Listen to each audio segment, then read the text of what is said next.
Belpre at 1-6, and I always include Federal Hockey in there. I know they're not playing. Well, they'll be back next year. Yeah, but I want to make sure, see how they would stack up, right? Where they're at. So they're 2-4 right now. So looks like a very competitive situation here, especially in the hockey. You have a potential for a three-way champion when Waterford and Trimble play. Maybe, I don't know exactly when, maybe next week. But that would be a definite. Trimble Eastern would have to win tonight against Trimble, and then Waterford lose to Trimble, have that three-way tie. So could be very exciting. And then the TVC Ohio is looking to come down to the wire as well. And that game can be heard on K92 FM with Jay Reese and Brian Allen on the call out of the East Shade River Stadium. And we're about ready to go here at Marauder Field. Looks like Griff Hudson back there and Cooper Jude. Back deep in the middle of the field is Dustin Vance, Beckham Blackston, and one more right here on the 28. Looks like number 21 and Bryce Butcher. So number 2 ready to kick it off. It's Mason Bradley.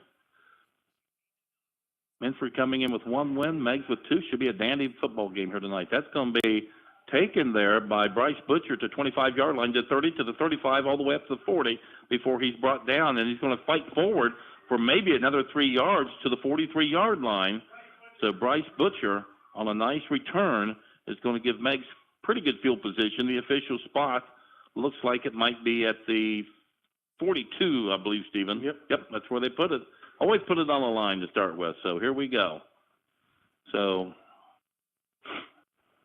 Jake Martin, a quarterback. And it looks like Cooper Jude's going to start at running back tonight. Is that Cooper? I believe it is. Number 26.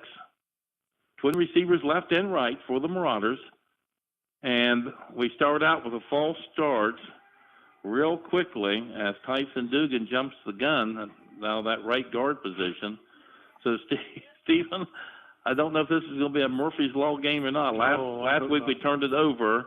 Now that's got to change the call here now on 1st and 15 instead of 1st and 10.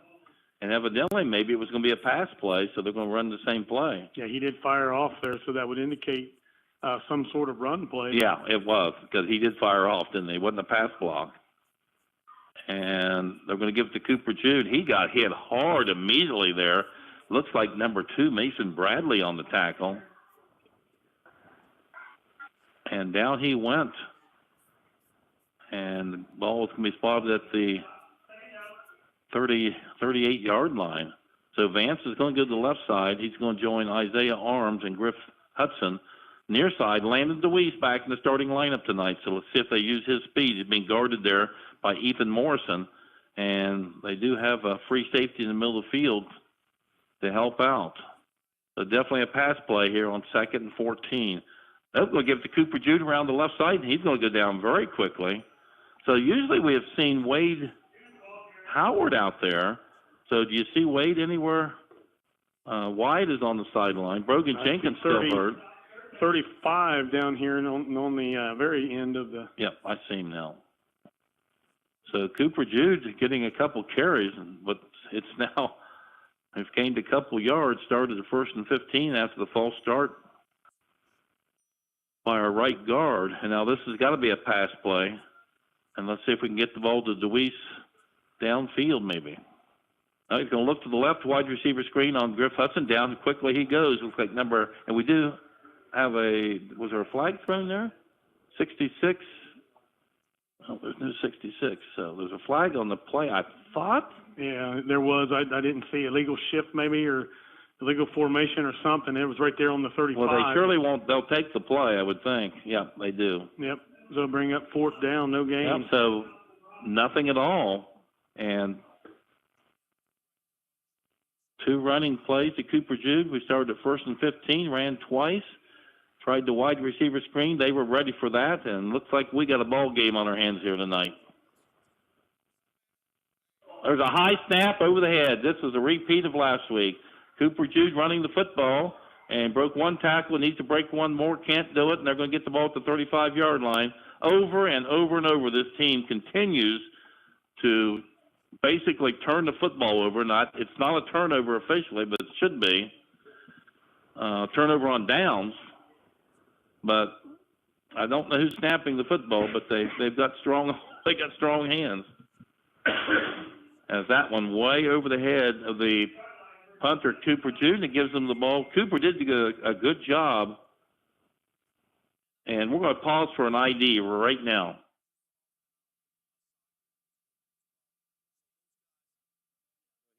ID, please. Timeout on the field. All right. We'll take a timeout then. Back in 1 minute. Oh, I'm not going to do that either. So I guess we're going to stay here. He texted me and said he wanted to run it. In every moment of need, there are those who stand ready to help. Our local behavioral health care heroes.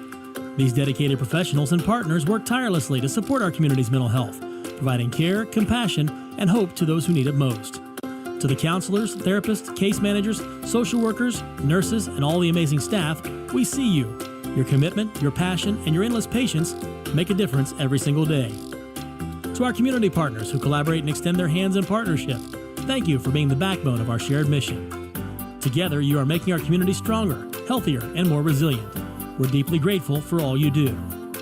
This message is brought to you by the Gallia-Jackson Meigs Alcohol, Drug, Addiction, and Mental Health Board, standing together with our local behavioral health care workforce and partners. For more information on the Adam H. Board or local treatment providers, visit our website, gjmboard.org, and like and follow us on Facebook.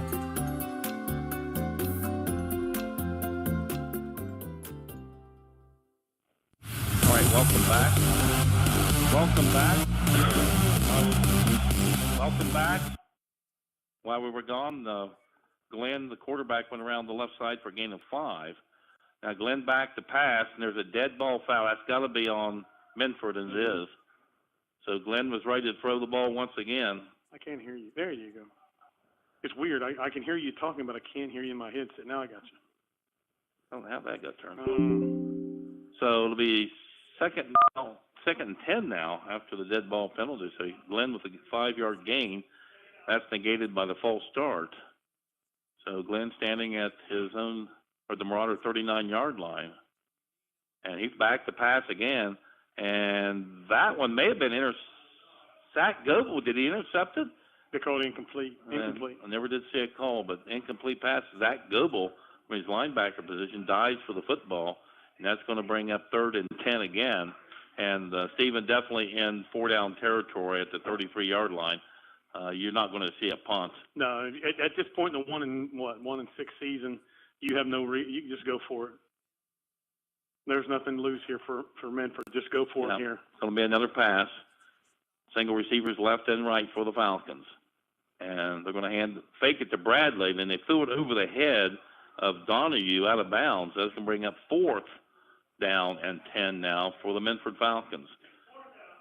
Glenn did that a little bit against Wellston on film. His passes were just a little bit high. They run the ball out of that same thing we've seen all season. And I just lost it. Is that Colt Donahoe or is that a typo? I think it's pronounced Donahue, but Donahue. Yeah. Okay. All right, they're going to send the 3 receivers to the right, 1 to the left. Mason Bradley, the lone setback.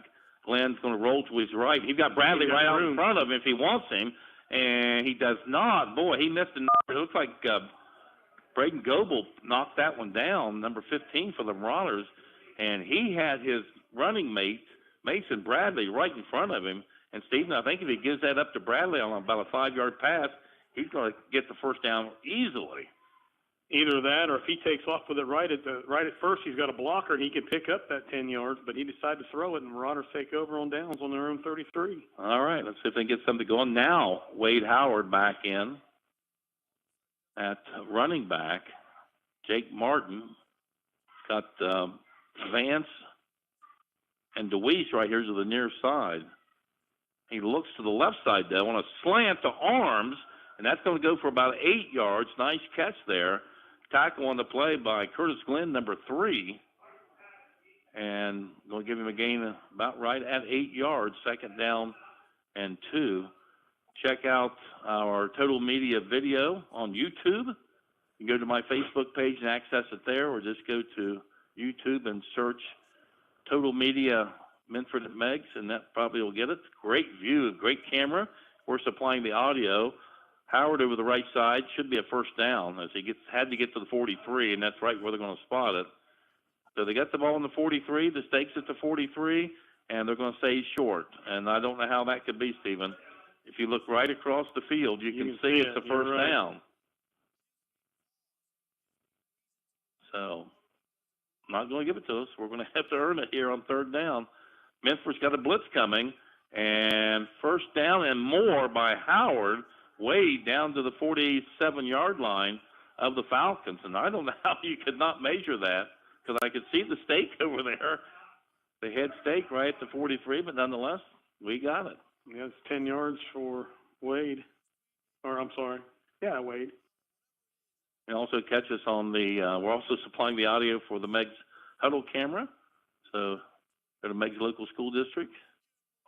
And there's a false start there by Minford's number 56, which is not on our roster. Dave Harris gave us a bad roster. He did. Like. I emailed their AD. I never heard back. Never heard back?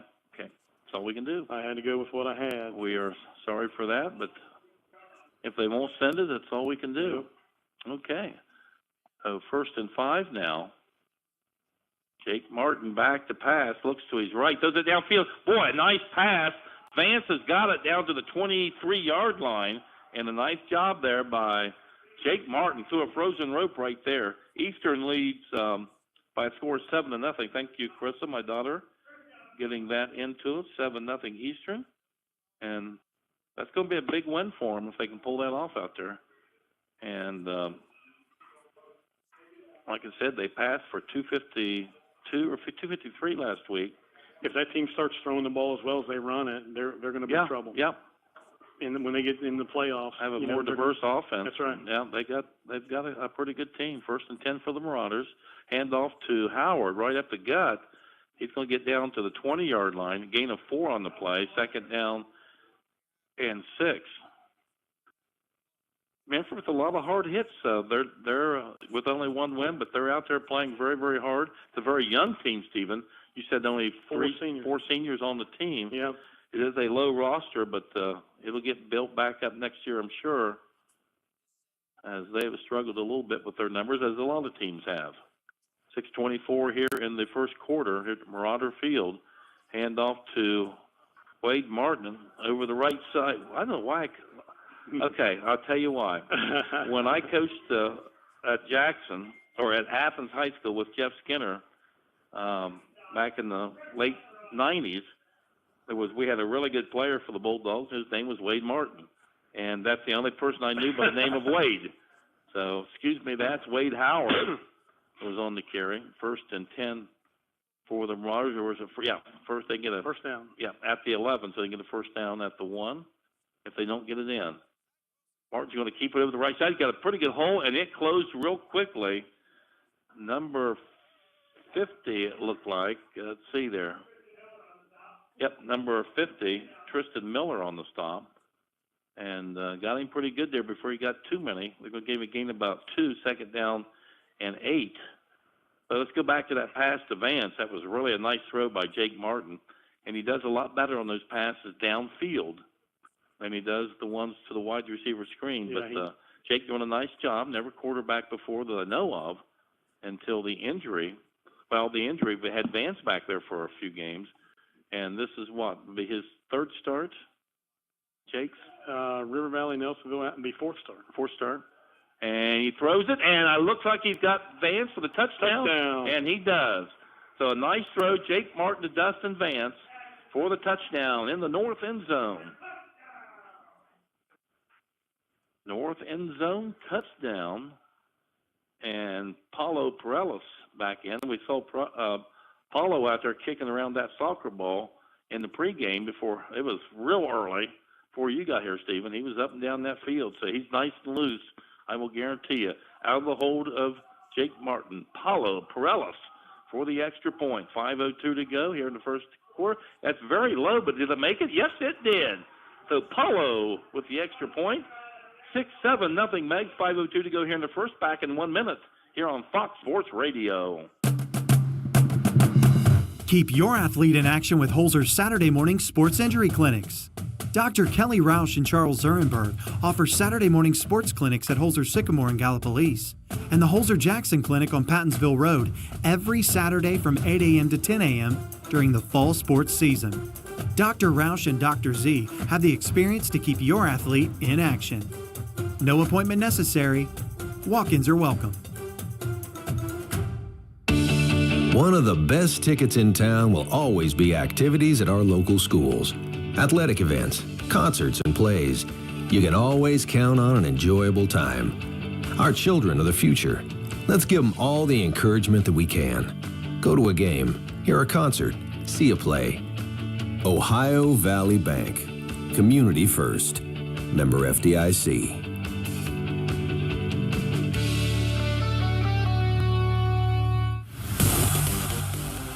All right, welcome back.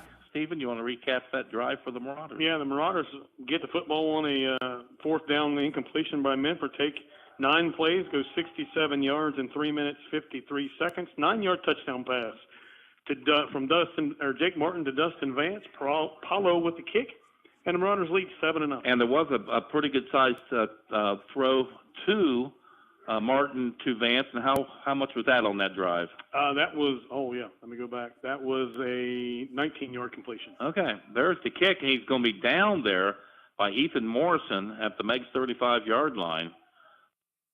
And so, as number 18, Cam Davis, going out to get the tee. And this is a young man that, when he gets his health back, he was very, very had a fine game in a JV game I did before his injury. So hopefully we'll see Cam back out here pretty soon.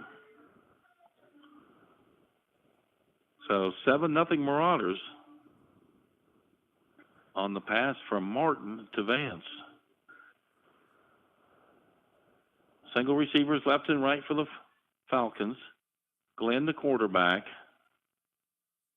And he's going to keep it around the right side. No, it's a speed option play. That might have been a backward pass. And the head linesman over there rules that was forward. So he called it incomplete. And that was very, very close. But correct call. But it was close. Glenn just a dangerous pass right there.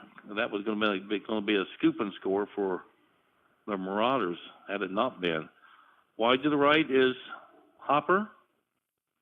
Here to the near side. He won't turn. Let me see his number. Glenn's going to keep it around the right side and still going. And that was a block in the back and no call there. And going to get a gain maybe of about 5 on the play. Well, looks like they're going to spot at the 41-yard line. So, yeah, gain of 5. Braden Goebel on the stop. Number 15 for the Marauders. 3rd down and 5, so this would be punting territory, I would think, if they can't get it here. Is this number 6 is their other wide receiver, and that's Ethan Morrison. Goes to the right side. Glenn's going to hand it off to Mason Bradley, and Bradley's going to be close to the first down. Where did they rule him out of bounds? Back to the 45-yard line. He's going to come up at least a yard, maybe a little more than a yard short. Yeah, they'll go for it. There's no doubt. There's no way that they're going to punt this ball away on 4th and 1. They're going to, I would think, Stephen, they would go for it. And I believe they are. And I would if I were them, and they're going to. So to this side here is Austin Cole, Ethan Morrison to the right side. Mason Bradley, the running back. And that's what they tried to do, and guess who jumped? Yep. So they weren't going to. They were going to go up with a hard count, trying to get the Marauders to jump, and guess what? They did.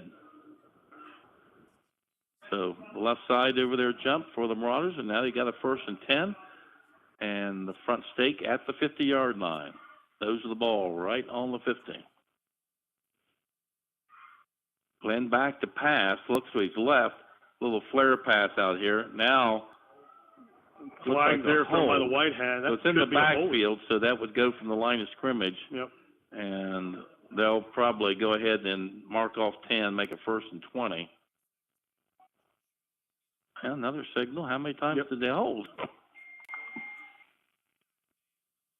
And thank you, Chuck Knopp says they are tied at 7 now, Trimble and Eastern. Thank you, Chuck. Oh, wow. Keep me updated, please. So 1st and 20 now on the hold, and that used to be more devastating. And I was for this change years ago, but no one listened to me. That you mark it off from the line of the previous spot, the line of scrimmage, if you want to call it, instead of the spot. Here comes Glenn around the left side. Meigs has got it stretched out pretty good, and they got him. Yeah, he might get a yard out of it with a favorable spot. Yeah, they're going to give him 1 yard. The ball was at the 40, so it's going to be 2nd down and 19 now.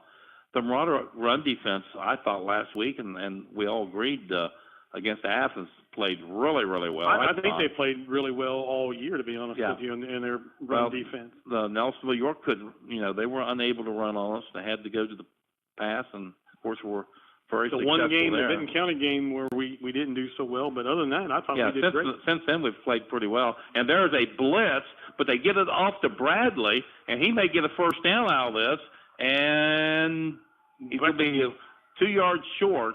What a play that was. Well, you get back there, you've got, as a pass rusher, you've got to go in high so he can't deliver the pass.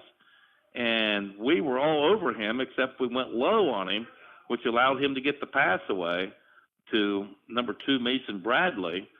So we've seen this many times this year, a play just like that go unsuccessful defensively, just not being able to wrap up and get the quarterback down.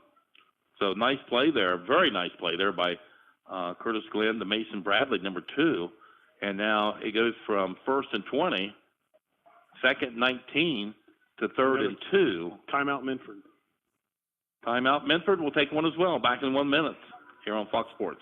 Everyday moments matter, whether it's cooking a meal, warming your home, or enjoying the outdoors. Rutland Bottle Gas has been fueling those moments for families and businesses across Ohio and West Virginia for years. Our reliable propane delivery and service ensure you have the energy you need when you need it. Make every moment count with Rutland Bottle Gas. Reliable, affordable, and local. Call us today at 740-742-2511 and experience the difference. You can also visit us on the web at rutlandbottlegas.com. Stay warm with reliable service from Rutland Bottle.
7-6 now. And Broderick, another gift touchdown. We've seen this so many times this year.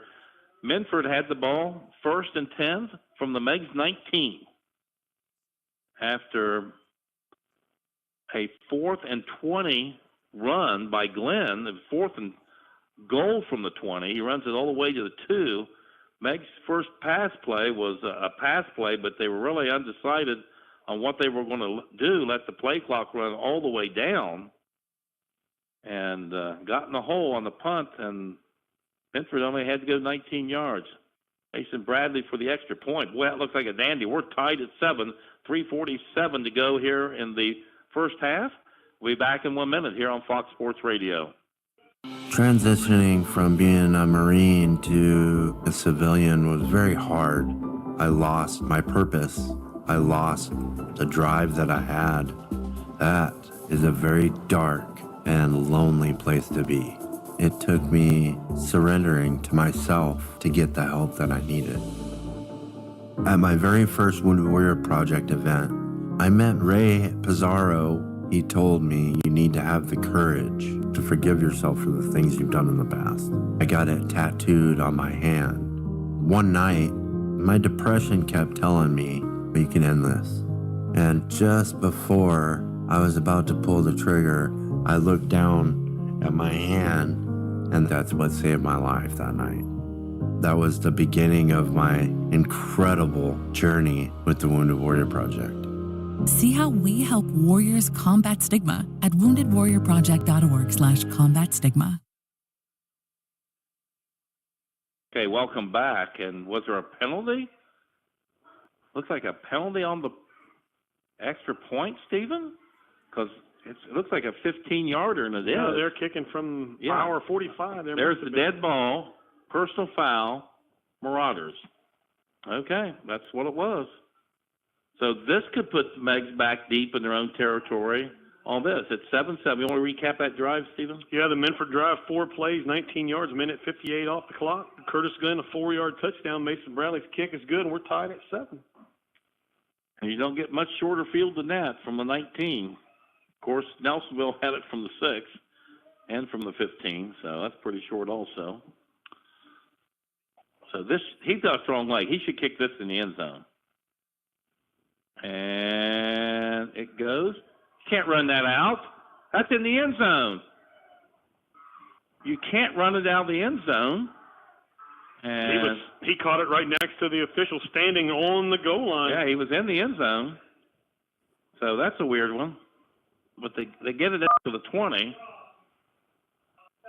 So that's where they were supposed to get it. Well, he touched it. He was in the end zone, but maybe the ball didn't get there. I'm not sure. But it touched the player in the end zone. So, anyway, no harm. It's at the 20. It's where it would have been anyway. I worked a playoff game years ago, a regional game in Columbus, and I kicked it in the end zone. And I was the line judge, and I had to blow it dead because those are dead balls. Martin back to pass. Over the middle. He's got arms. Pretty good coverage there by Glenn. And I think right now we got to keep the ball away from Glenn, whoever he's guarding. But that was a great catch there by Arms and a great pass. But I tell you, Curtis Glenn is a good football player. 15 yards on the completion. And a well-thrown ball by Jake Martin. So Wade Howard just to the left. Takes a stutter step, give it to him over the right side. And very short gain. Let's get that. Got to get that stop at the forward progress there. He's going to get 4 yards on the forward progress. Yeah. To the 39. You got to stop that when the forward progress starts. You got to find the football and get that thing stopped. So a gain of 4, second down, and 6 for Meigs. And we're winding down here in the first half that quickly. It's 7-7, and we're 250. Meigs has... you only have 7 offensive possessions in this whole half so far. Just that's all you got. Meigs only 7 possessions. Total between the two. Yeah. Okay. What's normally typical? You get at least, 2 or 3 a quarter. There's a pass to Hudson. He breaks one tackle. There's the tackle at the break. If he can beat one more, he gets it down to the 45. And we'll see the official spot. Nice stop there by Bryce McLaughlin, number 23. And that was very slow developing as Hudson got the ball back and had the step one, got by another, and away he went. 18 yards on the completion. Yeah, and Griff, he's a young man that reaches, accelerates to full speed real quickly. So Meigs with twin receivers left and right. Lone setback is Wade Howard. I'm going to give it to Howard right up the gut, and he's going to get hit there by McLaughlin, number 23, but does gain 3 on the play to the 40. And we're down to 2:14 on the running clock here in the first half. Meigs and Minford tied at 7 at the 40-yard line. 2nd and 7. And, Stephen, we're acting like we got tons of time. Yeah. We are under 2 minutes. We do have 2 timeouts left. The ball at the 40-yard line. Martin back to pass and got arms at the 30, at the 29 actually, and that'll stop the clock. So Meigs needs to get to the line of scrimmage, get their play called, and save some time because he's going to wind this pretty quickly. And as soon as the box is set, he's going to wind it.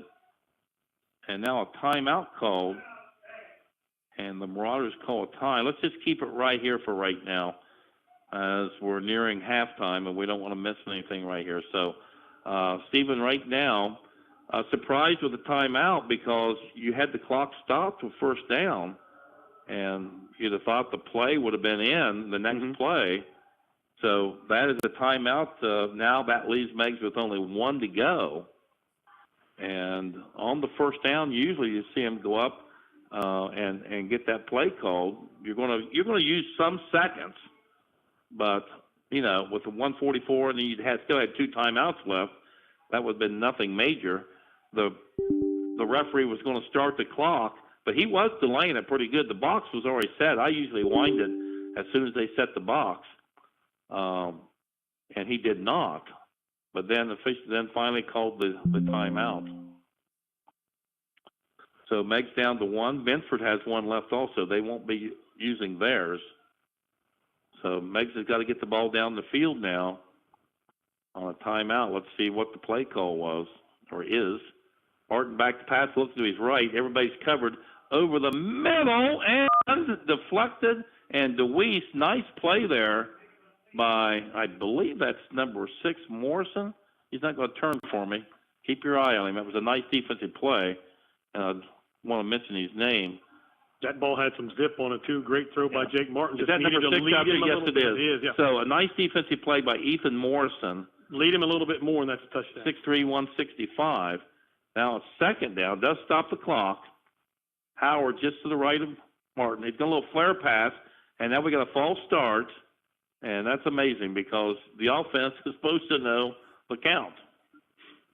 So now that's going to move it from 2nd and 10 to 2nd and 15 as soon as they mark that off. Okay, the Miller Falcons all over. I think they're playing Fairfield Christian. And it's 7-7, Chuck, here. Eastern over Trimble, 21-8. Oh, that was tied to 7. How'd they get that 1 point? Pass complete to Vance at the 30. That's going to get it back to the original line of scrimmage. And we're down to 1:26 on the running clock. So where'd you get your score? Because I got 7-7 from Chuck. Score string? Well, they had the Wahama game, Eastern game, 35-31. And the pass is complete, and I believe he's going to take it in, Isaiah Arms, from 29 yards out, touchdown. Nice pass from Jake Martin to Isaiah Arms, and that's a nice catch there by Isaiah. Takes it down the sideline, outruns the defenders, touchdown Marauders, and Paulo in for the extra point to make it 14-7. 1:04 to go, so that's going to give Mr. Curtis Glenn a little bit of time. They got 1 timeout left. Let's see if Paulo can make it 14. It's down. The kick is up. This time a little more strength to it. and it is good. 1:04 to go here in the first half. Meigs 14, Minford 7. Back in 1 minute here on Fox Sports Radio. When you're living with low vision, life can be a challenge. Everyday tasks and the things you love to do can become difficult and feel impossible. You might find yourself feeling sad, isolated, frustrated, and like you just want to give up. Don't. If you're 55 or older and your world has gotten smaller because of vision loss, it's time to be bold. Time to be bold is helping people like you with low vision regain your independence. Go to timetobebold.org for a list of services in your state that will give you the tools, technology, training, and support you need to live your bold, best life. Join others who found a bright, bold future. Go to timetobebold.org. Help is here. Go to timetobebold.org today. All right, welcome back. And Stephen, recap that one, please. Yeah, the Marauder Drive started at their own 20, 80 yards in 9 plays, 2:39 off the clock. Isaiah Arms with a 29-yard touchdown. Kicked by Perales is good, and then Marauders take the lead back 14-7. Rick, that was a huge touchdown because Minford's going to get the ball to start the second half if we can hold them here on this last possession. Well, this is a strange timeout here. We're going to keep it right here. Meigs is calling timeout, Stephen, and maybe to say don't kick the ball to Curtis Glenn, and that would be a good timeout. Got a couple scores here for you. Athens over Wilson 13-0 in the second, and Nelsonville all over Alexander 40-0 also in the second. Ironton and Fairland, the big one in Proctorville, 6-0 Ironton in the second quarter. Beaver Eastern over Portsmouth Notre Dame 14-8. I have a 21-8 score. Eastern over Trimble. We're checking on that. 14-6 Wheelersburg over Waverly. Gay Academy over Chesapeake 14-13. Gay Academy looking for their first victory of the season. Vinton County over River Valley 19-0, also a second quarter score. Waterford over Harrison Central 21-7 in the second. No score I had for Southern Belpre. I'm sure they have a score, just unreported here on Score Stream. Yes, Miller is playing Fairfield Christian. You said they were up on them, right? That score is 27-7, Miller, and they are ranked 6th, the Miller Falcons in their division. We'll go over those at halftime for all of our area teams. All right, let's see what the timeout's going to give us. Don't kick the ball to 3. Would have been the speech during that timeout. There's the kickoff. They're at the 25-yard line. I guess who they kicked it to? Curtis Nice coverage Glenn. there. Nice coverage. Maybe they to got 35. him. Yeah, Yep. I think they're going to give him forward progress to the 35, but he kicked it right to Curtis Glenn. The one guy that could hurt you, and that's where it went. Yep, spotted right at the 35-yard line. So big stop right here coming up for the Marauder defense. They need to get a stop, go to half up 14-7, or if they can get a turnover, maybe a quick score here. Minford will get the ball back because they deferred, so we want to get a stop here, make it 14-7, as Stephen said. And we're going to the riverbank after this play.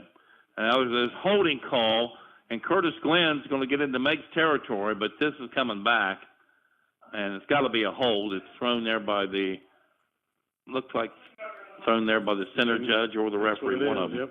That's coming back. That's going to step in there 1st and 20. Let's go to the riverbank. Jim Oliphant, Kim, and over at the riverbank. Where's that? Over at on the other side of the pond? Yeah, just West Columbia there, just down from, you go to the smoke shack there in West Columbia and turn right. I don't smoke. I'm not going. Hang Oh, okay. You're giving They directions. sell other stuff. Okay.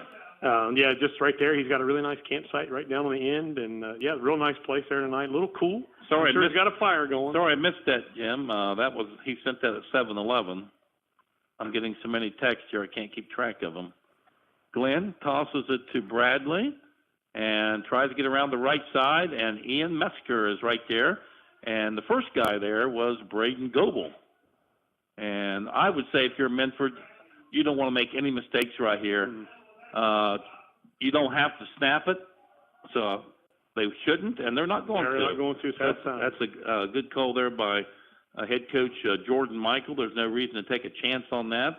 We're down to 5 seconds. Minford is already headed for the locker room, as are the Marauders. And we're down to zeros, double zeros on the clock. And still popcornless. But that's okay. We'll survive. We'll get it next week. This is their busy time right here at halftime. So, Yep. Yeah, we'll catch our popcorn there. We really appreciate you guys down there. I know they're listening in I was going to say the ATM machine, but the popcorn booth. And it is great popcorn. It is good. If you ever come to a Meigs game, make sure you stop at the Pomeroy Fire Department and get you some of their popcorn. It is high-quality corn, without a doubt. And also, you don't want to miss their chicken barbecues. They just had one last Sunday. I bought 3 of them. I ate one Sunday and one Monday. And, Dinah and I split the one Monday. She wouldn't let me eat the whole thing. But their baked bean recipe goes back, I think, over 100 years. It's a unique recipe, really good. So the Minford Falcon Band coming on. We're gonna unhook our feed into the Meigs Huddle camera at this time. If not, you won't be able to hear the band, so we'll do that right now. And we'll go ahead and take our break. When we come back, we'll have some scores, and also Stephen will have the stats, and we'll talk about the playoff situation around our area. So right now, back to the station. After our first commercial break, it'll be Skip Mossick with the ONN halftime report here on Fox Sports Radio. Give your yard a big league makeover with the power of steel. Hoggins Espin Materials Company has a variety of tools to help you cover your bases. Blowers, chainsaws, brush cutters, and trimmers. Check out the Steel FS70R Professional Trimmer. Hoggins Espin also stocks paint, plumbing supplies, trusses, flooring, dog food, and so much more. Proud to support local youth and sports. That's Hoggins Espin Materials Company in Mason and Point Pleasant. The all-new Braden Chrysler Dodge Jeep Ram is now open in Gallipolis. With a huge selection of new vehicles and over 200 pre-owned vehicles in stock, we're Southern Ohio's premier Chrysler, Dodge, Jeep, and Ram dealership. Not only will you find the best selection around, but we also offer a full service department to take care of your purchase and service needs for the lifetime of your vehicle. You also get peace of mind with the Braden Promise, a warranty included on most new and pre-owned vehicles. Come and see us at Braden Chrysler Dodge Jeep Ram, 252 Upper River Road in Gallipolis, or check us out online at BradenCDJR.com. A bank is not just for loans.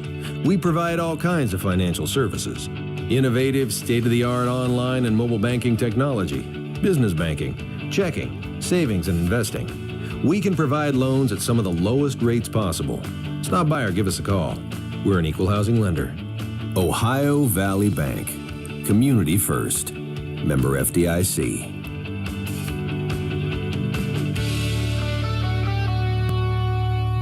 Hectic life, hectic schedule. Who has time for a haircut? You do. At Great Clips, our schedule is your schedule, evenings and weekends too. And even a user-friendly app to make your life easier. Your time is valuable. Get a haircut for the whole family. That's right, mom and dad too. Download the Great Clips app today and enjoy no waiting time when you need us. Located in the Ohio River Plaza, call today or visit the app. 740-208-3227. Great Clips. It's gonna be great. From the Ohio News Network, this is the Ohio Education Association Tonight in High School Football. Named Best Sports Program in the Country by the National Association of State Radio Networks. Tonight in High School Football is presented by Beck's Hybrids and by Ohio for Responsible Gambling. Now here's your host, Skip Mossick. Good evening, everyone, and welcome to Tonight in High School Football's Halftime Report. This week is Officials Appreciation Week across the state. We'll talk about that and more with Bo Rugg, Director of Officiating and Sports Management with the OHSAA, next on the Ohio News Network. Bex recognizes this week's player with heart, Keegan Deal, at Logan Elm High School for his commitment and passion on the field and within the farming community. I just think it's the people that you're with and this bond that I've had with my grade. If I really had to put a thumb on anything, what do I look forward to? Why am I here again? it might be because there's 15, 14 other guys that are counting on me, and I'm counting on them too. Keegan shares his love for football with his teammates and his love for FFA with the youngsters. And I'll get stationed, somewhere, whether that's with cattle or tractors. And, we'll tell a bunch of fourth graders from, some local schools about that and any questions they have. And for him, farming means family. That let me connect more with my grandpa and uncle than I ever did, because they weren't sports people. They love watching us kids, but that's how I got to spend extra time with them, is I go show my steer. At Beck's, we are and will remain farmers at heart. At Rivers Health Sports Medicine and Therapy Services, our team cares for your team both on and off the field. Our skilled and experienced physicians, athletic trainers, and therapy staff are dedicated to preventing injuries and getting you back in the game as soon as possible. With personalized care and the latest treatments, our focus is on you and maximizing your performance following your injury. Visit us at rivershealth.org or call 304-675-8639. Rivers Health Sports Medicine and Therapy Services, where our team cares for yours.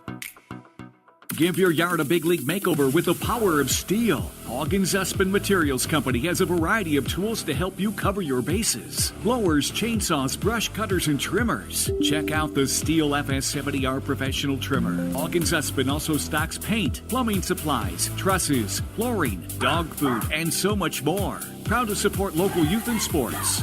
That's Hoggins Espin Materials Company in Mason and Point Pleasant. Burnett's Heating and Cooling, proudly serving Gallia County since 1955. Owners Ryan and Josh Burnett invite you to give them a call for any of your heating and cooling and sheet metal fabrication needs. Stop by and see them at 1011 Mill Creek Road in Gallipolis, or give them a call at 740-446-2866. That's Burnett's Heating and Cooling and Metal Fabrication, 740-446-2866.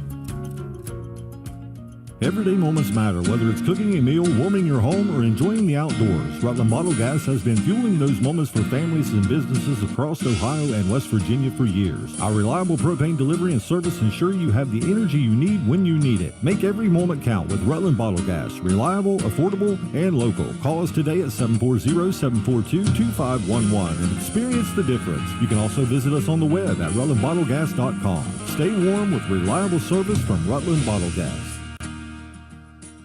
This is Tonight in High School Football on the Ohio News Network. Once again, here's Skip Mossick. We are presented by Beck's. Hybrids at Beck's. They are and will remain farmers at heart. And welcome back, everyone. Halftime of your game. We're joined for a few minutes this evening by Bo Rugg, Director of Officiating and Sports Management with the OHSAA. And Bo, this is Officials Appreciation Week. Wanted to get you on to talk a little bit about it. Is this new? Well, yeah, it's fairly new. It comes out of the National Federation of High Schools, and Dana Pappas, who's been there, 3 or 4 years now, she had a job similar to mine in New Mexico, and they hired her to be the officiating person there, and she has done some really good things to try to promote officiating, and this is one of them, and it's a nationwide thing, and each state kind of does their own thing. Bo, why is it important to recognize officials and show them that, while we may not always agree with them, we at least appreciate their efforts? Yeah, I think there's several things that I'll say to that. The first one is they're people, and one thing you have to realize with officials, just like players and coaches, they're trying really hard. And, we know that from playing, is sometimes you try really hard, but you make mistakes. They're going to make mistakes. But it's not because of lack of trying.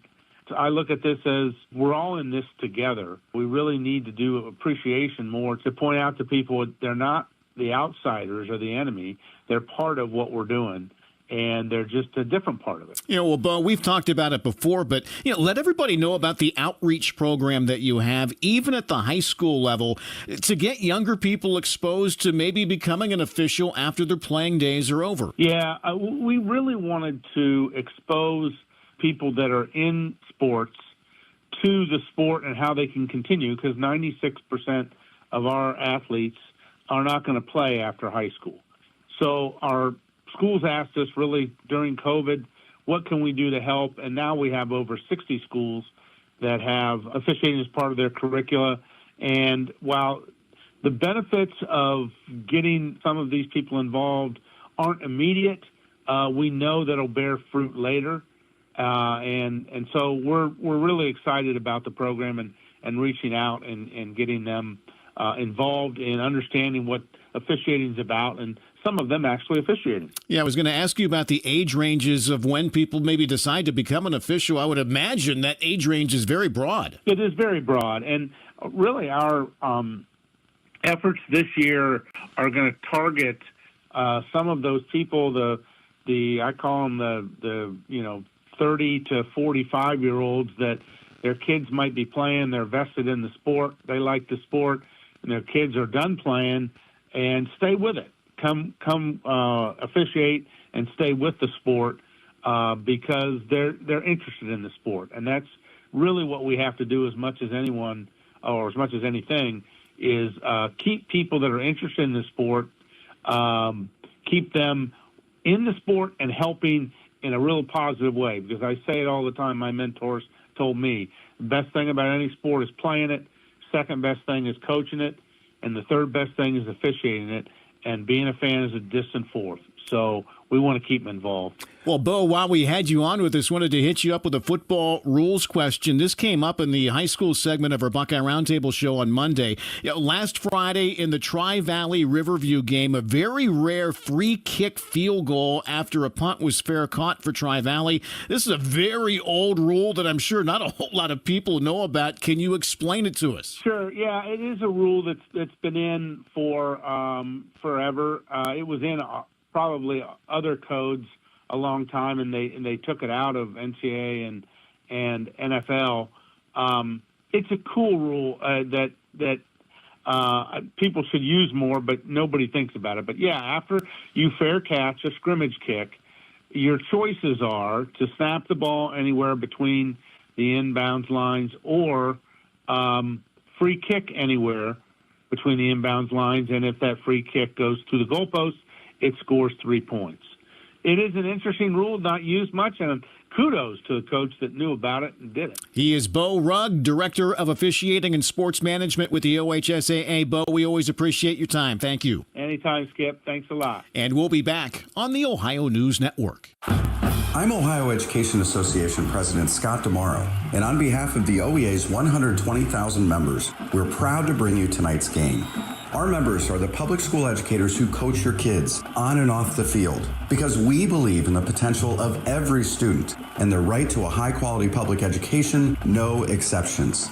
That's why we will continue to speak in one voice to demand the supports and resources our public schools need because public education matters. Did you know 38% of Ohio's teenagers have spent money on gambling in video and online games? Items like mystery boxes, skins, and spin to win mimic gambling, putting children at a higher risk of experiencing a gambling disorder as an adult. So get in the know about youth gambling and start the conversation with discussion guides, parent resources, and more at changethegameohio.org. That's changethegameohio.org. One of the best tickets in town will always be activities at our local schools. Athletic events, concerts, and plays. You can always count on an enjoyable time. Our children are the future. Let's give them all the encouragement that we can. Go to a game, hear a concert, see a play. Ohio Valley Bank. Community first. Member FDIC.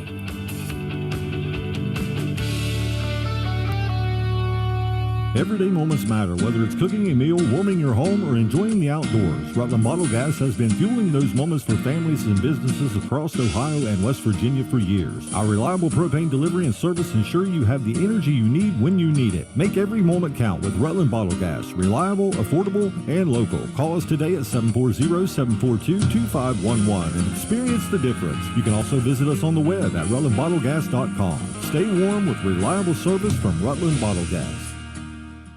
Donahue's Service Center is your one-stop full-service center for all of your tire alignment and brake needs. At Donahue's, we pride ourselves on providing exceptional customer service while ensuring your vehicle is safe, dependable, and stays on the road. You can trust us to deliver top-notch alignment and brake services. Whether you're in need of a routine checkup or facing a mechanical concern, Donahue's has you covered. We prioritize your safety and satisfaction above all else. Visit us today and experience the difference. Located on State Route 7 North across from Riverfront Honda. Drive with confidence. Drive with Donahue's. Southeast Appalachian Regional Community Health of Ohio is proud to present The Search Project. The Search Project through the Jackson County Health Department is a program designed to decrease the negative impacts of COVID-19 and other public health issues and promote healthy behaviors through the deployment of community health work. The project is funded by CDC and serves 11 counties in southeastern Ohio. For more information, contact the Jackson County Health Department at 740-935-6322. This is ONN. All right, thanks again to Bo Rugg with the OHSAA for hopping on with us tonight. Enjoy the second half of your ball game. I'm Skip Mossick on the Ohio News Network. This has been the Ohio Education Association Tonight in High School Football. Presented by Beck's Hybrids and by Ohio for Responsible Gambling from the Ohio News Network. All right, welcome back to Marauder Field, Farmers Bank Stadium, and we are here at halftime. We've got a score of 14-7 Meigs. We're about 7:45 away from the start of the second half. Minford will receive the second half kickoff as they won the toss and elected to defer. So we'll turn it over to Stephen for the first half statistics. Stephen? Okay, for the Minford Falcons, Curtis Glenn through the air. He is 2 out of 6 for 29 yards. If you're happy and you know it, then your face will surely show it. If you're happy and you know it, smile big and bright. Shriners Hospital's. All right, we're happy and we know it. We're back. All right. Stephen? Curtis Glenn through the air, 2 out of 6, 29 yards. On the ground, Curtis Glenn, 13 carries, 54 yards and a touchdown. Mason Bradley, the only other person to touch the football on the ground, 7 carries for 9 yards, 63 yards on the ground. Mason Bradley is also the person who caught the ball from Curtis Glenn. He has 2 catches for 29 yards, 63 on the ground, 29 through the air, 92 total yards for the Minford Falcons tonight. For the Marauders, Jake Martin, 9 of 12. 110 yards, 2 touchdowns. On the ground, Wade Howard, 7 carries, 33 yards, -1 yard and 3 carries for Cooper Jude, and Jake Martin with a 2-yard carry for 34 yards on the ground. In the air, Dustin Vance, 4 catches and a touchdown, 29 yards, 18 yards, and 2 catches for Griff Hudson. Isaiah Arms, big game tonight, 4 catches, 63 yards, and a touchdown, 110 yards through the air, 34 on the ground, gives the Marauders a total of 144 yards on the night. All right. Any updates on your scores, Stephen?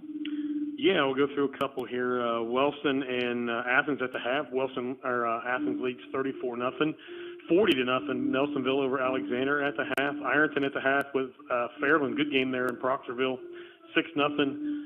Ironton over Fairland. Wheelersburg over Waverly, 14-6. I've got a 21-14 halftime lead for the Eastern Eagles over Trimble. Wait a minute. What did you say? 21-14. 21-14, okay. Yep. Miller 27-14 at the half over Fairfield Christian. Guy Academy and Chesapeake tied at 21, also halftime score. Let's see, Waterford and Harrison Central. Waterford up 28-7 over Harrison Central. Canal Winchester over Logan, 14-0, second quarter score. Eastern Pike, 14-8 in the second over Portsmouth Notre Dame. Some of these are probably late scores already. Cold Grove over South Point, 14-0, also second quarter score. It just updated on me, so I got to scroll again. That's the bad thing about ScoreStream when you read through it. I've got 39-0 Benton County over River Valley in the second. 43-0 Southern over Belpre in the second.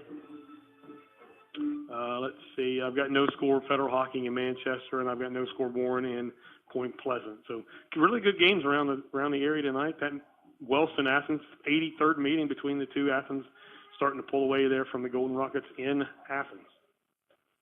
Well, I'm thinking I'm going to go ahead and I'm going to see if I can get an update on the Wahama game.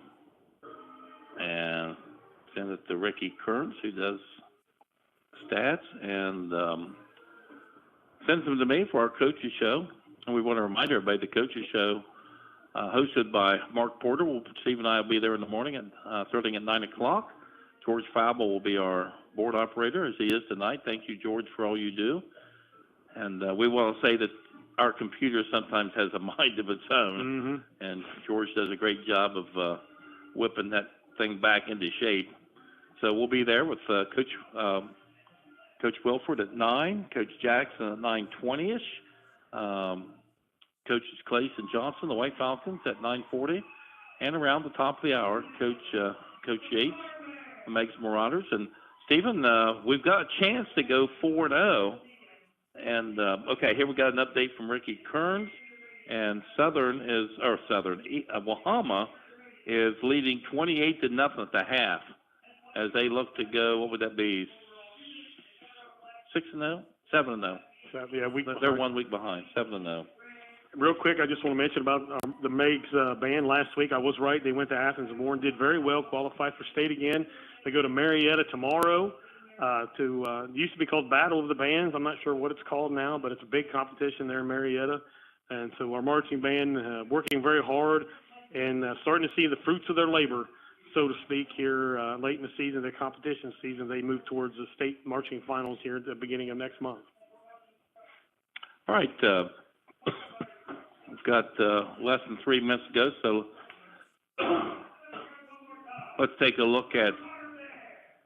And I'm going to go ahead and let's go ahead and get our streaming hooked back into the Meigs Local. Okay, we are back, Meigs Local streaming. So we're going to look at the playoff situation coming into tonight's ball game, and if we can get that updated tonight, I'll print those off too. So this is Division 7, Region 27, Stephen, and Beaver Eastern at 7-0 in first place. Steubenville Catholic in second. Trimble in third place, Danville in fourth, Connaughton Valley in fifth, Miller in sixth, South Guy in seventh, Portsmouth Notre Dame in the eighth spot, and we'll stop with Southern, and they are in the ninth spot, and looking to at least hold there, Stephen, as they got a big lead over Belper. I think he said it was 43-0 at half. All right, and to Division 6.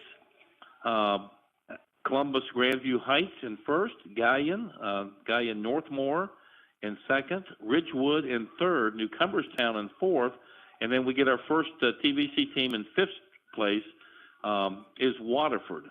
And then Grove City Christian, Monroe Central in seventh, Fort Fry in eighth, and then we jump down to 12th spot. That's where our Eastern Eagles are, and Caldwell is in 13th. Yeah, and something interesting about Eastern and the 12, you might think, well, last year they were in the top spot. They actually moved up a division this year from Division 7 to Division 6. That is the forget what they call competitive balance thing. They did so well last year, and Trimble has done that before. You win and you get moved up, and now Trimble's back down to 7, Eastern up to 6. So with a win tonight, Stephen, over Trimble. That could move them way up probably into maybe the 6 or 7 spot. They're going to gain a lot of points if they can hold on to that 21-14 halftime lead. All right, let's look at a couple more divisions. Division 5, that's the divisions with Meigs is in. And at 2 and 5, we're down there in the 23 spots. You got to get into the top 16 to do anything. In first place is Fairland, Harvest Prep in second place, Columbus Academy in third. Ironton is in fourth place. And that's a 6-0 Ironton lead over Fairland at halftime, that game being played at Fairland. In the fifth spot is Union Local, Barnesville in the sixth, Manda Clear Creek, and we saw them here in a scrimmage. I officiated that scrimmage here. And the eighth spot is our Nelsonville York Buckeyes, Portsmouth in the ninth spot. So they dropped down. Boy, if they would have pulled off that win they should have had last week, they would have been way up, and Fairland would have dropped. And Wellston in the 14th spot. Well, let's go ahead with some of our total media stations. So Piketon is in 11th place, Zane Trace in 13th, Wellston is in 14th, and Colegrove in the 15th spot. So, and one more, we'll take a look at Division 3, Region 2. And this is a tough division here. Athens at 7-0 is number 3. Jackson at 5-2 has played a tremendous, unbelievable schedule. They're in 15th place at 5-2. Oh my gosh! So wow, and the Ironmen have a really good football team, as they always do. Yeah, they do have a great football team. But when you play teams like they played a gauntlet schedule just like Wheelersburg has, to be 15th. Wow! All right, here we go. Kickoff ready to happen. Cooper Jude to kick it off. Do not kick it to Curtis Glenn. Let me say that right now. 14-7 Meigs as we start. That's Wade Howard kicking off. There's the kick, and picked up at the 25-yard line and moving forward to the 35. And great coverage there. That is Curtis Glenn. And let's see what we got here. Ricky Kearns, let's see. Playing Ritchie County, or the White Falcons.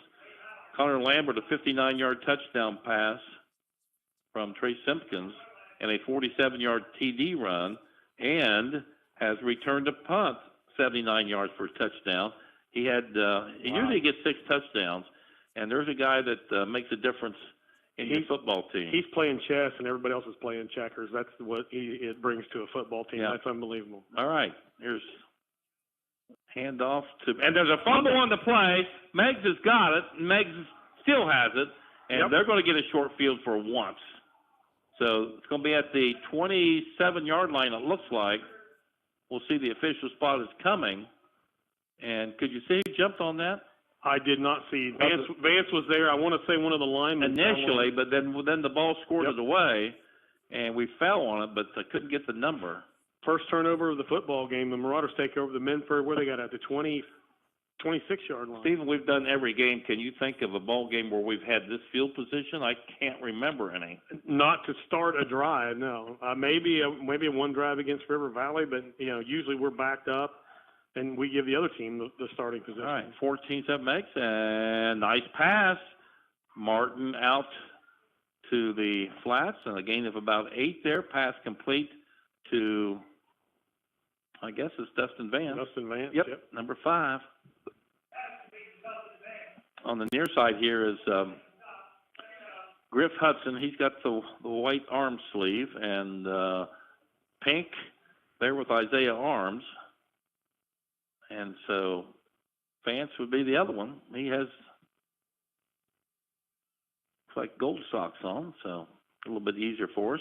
There's a flip outside to Cooper Jude, I believe, around the left side, fumbles it out of bounds, but it gets to about the 10, and Meigs is going to have a first and goal from the 10. Cooper Jude's first time tonight in the backfield. No, he started the game at running back. Yeah, that's what I'm saying. His first time tonight, in the backfield. He started the game back there. Just got to be able to secure that football. Got good speed. Just make sure you hold on to the rock. Yeah, and I thought maybe we would see Griff Hudson back there, but it's Cooper Jude and, of course, Wyatt Howard out with the knee surgery. Pass in the flats, and boy, that's way overthrown. Well defended, and pass intended for Griff Hudson. So that was a pass play on 1st and 10. I believe we did that somewhere else, Stephen, on the 1st and 10. Yeah, and that's a good throw to make right there. That's either a touchdown or it's an incomplete pass. You don't want to throw that one short. Well, that's going to mean now probably the next 3 plays are going to be passes if they don't get in before that happens. And there's a false start, so that's going to move them back. And that is our 3rd false start. They got us down here. We had one, and then we had one on the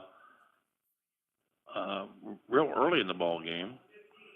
That's our 3rd false start, and I know last year we always started. It was the same count every time. We'll have to ask Coach Yates tomorrow morning if they start on a different count. There's a pass. It's a bullet, and he may have been thrown in. Oh my! He threw him into the end zone, and they're going to mark him short. Griff Hudson was in the end zone. They're going to mark him short at the 1? Yes. Wow. I thought he was in. I thought the defender, he was on top of the defender and he rolled into the end zone. Griff Hudson thought he was hit also. He sure did. So we still have 2 downs to get it in. So it's 3rd and goal now from the 1. And that was even not a good spot all the way back to the 1, I didn't think, because he was very, very close. Of course, it's tough for this line judge to get there because he's upfield. Martin, he's in, and there's touchdown Meigs on a 1-yard plunge by Jake Martin. And you got to remember that the official lines up on the line on the line of scrimmage. And when you throw a pass like that, it's very difficult for him to get there. And so you just, they got to do the best they can. Back judge was on the end line. So anyway, Paulo Perales for the extra point. Perfect on the first 2. Looks like he's got this one also. And it's good. 10:16 to go into the 3rd quarter. 21-6. Meigs with the lead. Back in 1 minute. Here on Fox Sports Radio. Burnett's Heating and Cooling, proudly serving Gallia County since 1955. Owners Ryan and Josh Burnett invite you to give them a call for any of your heating and cooling and sheet metal fabrication needs. Stop by and see them at 1011 Mill Creek Road in Gallipolis, or give them a call at 740-446-2866. That's Burnett's Heating and Cooling and Metal Fabrication, 740-446-2866. The all-new Braden Chrysler Dodge Jeep Ram is now open in Gallipolis. With a huge selection of new vehicles and over 200 pre-owned vehicles in stock, we're Southern Ohio's premier Chrysler, Dodge, Jeep, and Ram dealership. Not only will you find the best selection around, but we also offer a full service department to take care of your purchase and service needs for the lifetime of your vehicle. You also get peace of mind with the Braden Promise, a warranty included on most new and pre-owned vehicles. Come and see us at Braden Chrysler Dodge Jeep Ram, 252 Upper River Road in Gallipolis, or check us out online at BradenCDJR.com. All right, welcome back. Steve, you got a little bit of time to recap that 19-yard drive? Yeah, 19 yards covered. Well, with 26 yards, the Marauders took over the 26. 6 plays, 26 yards, minute 31. Jake Martin takes it to final 1 yard for the touchdown. Paulo's kick is good. It is 21-7 Meigs. And there's a kickoff, and going down with it at the 31 is number 6. And that is Ethan Morrison. He actually caught it standing up and then just went straight to the ground with it. So this time they keep it away from Curtis Glenn. And Minford will have the ball at their own 32-yard line, trailing the Meigs Marauders by a score of 21-7. Mark Vanoy with an update. Benton County 39, River Valley 0. Thanks to everybody for the updates. Like they get a blitz on the outside, and this Braden Goebel, and he's got the tackle. He's in on it with a couple others. I bet his brother's there too, and he is. Zach, the Goebel. They got gobbled. He got gobbled up. They got gobbled up that time. 2-yard loss back to the 30-yard line. Braden Goebel, the freshman, hits just as hard as Zach Goebel, a senior? Yeah, Zach, senior. It's great to see those two on the field together, the brothers playing together. Lost a 2 on the play, 2nd down and 12. Curtis Glenn rolls to his right under heavy pressure. Vance should have him. Vance doesn't have him. The pass is going to be intercepted, and no, it's not. He dropped it right in his hands, couldn't hold on. And was that number 3, Beckham Blackston? And didn't he have one last week? He should have had another one right there, and he dropped it. That's a dangerous pass to make over the middle in traffic like that.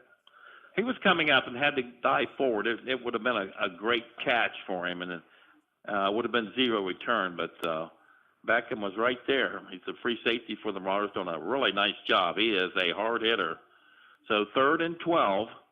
Meigs blitz from the outside again, and Vance is being held, and that's going to fall incomplete. 4th down and 12. Cooper Jude on the pressure on the quarterback. Yep. And I like seeing Cooper Jude up around that line of scrimmage, Stephen. We know what he can do, and he's much better when he's up there where he can see the football. Been playing some defensive back, but when he's up around that line of scrimmage, Cooper Jude's going to be around that tackle. So back deep is Griff Hudson.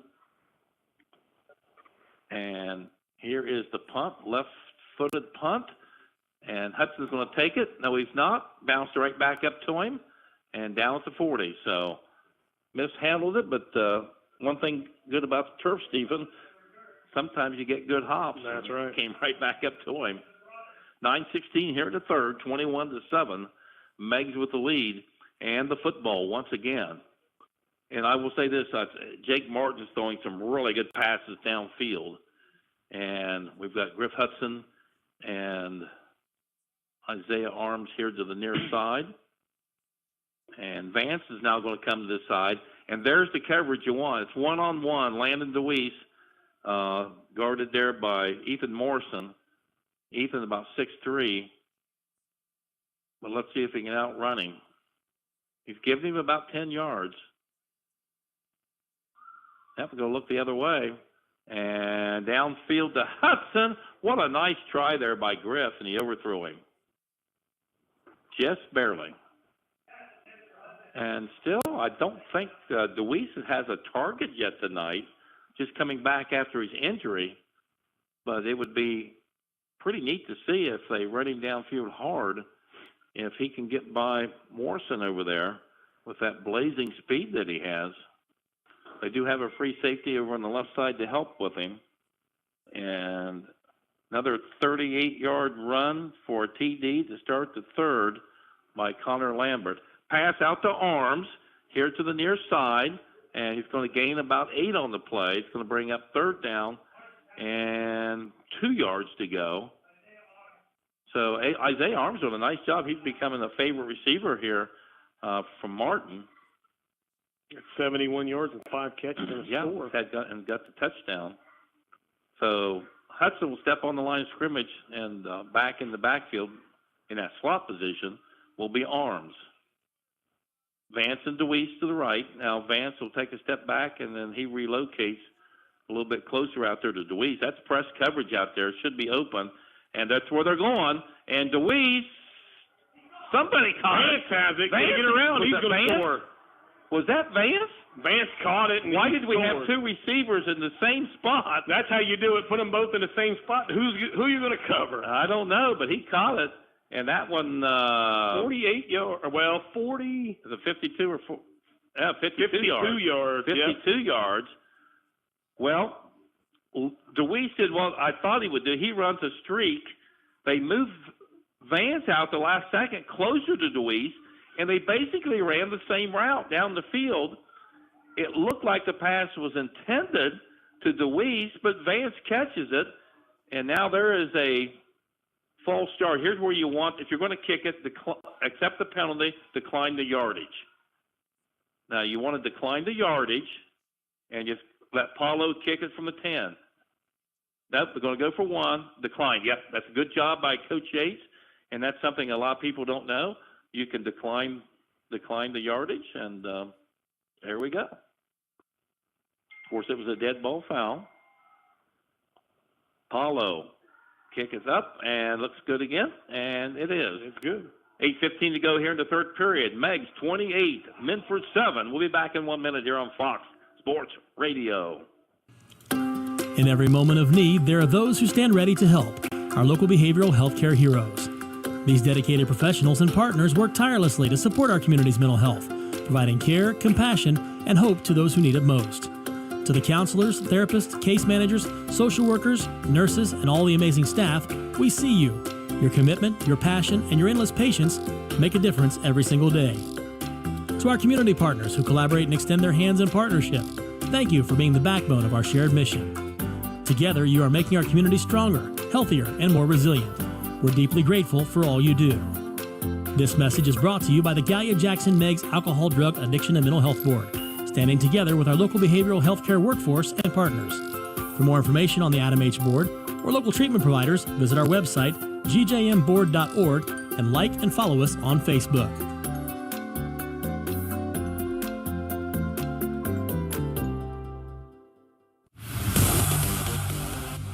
And welcome back.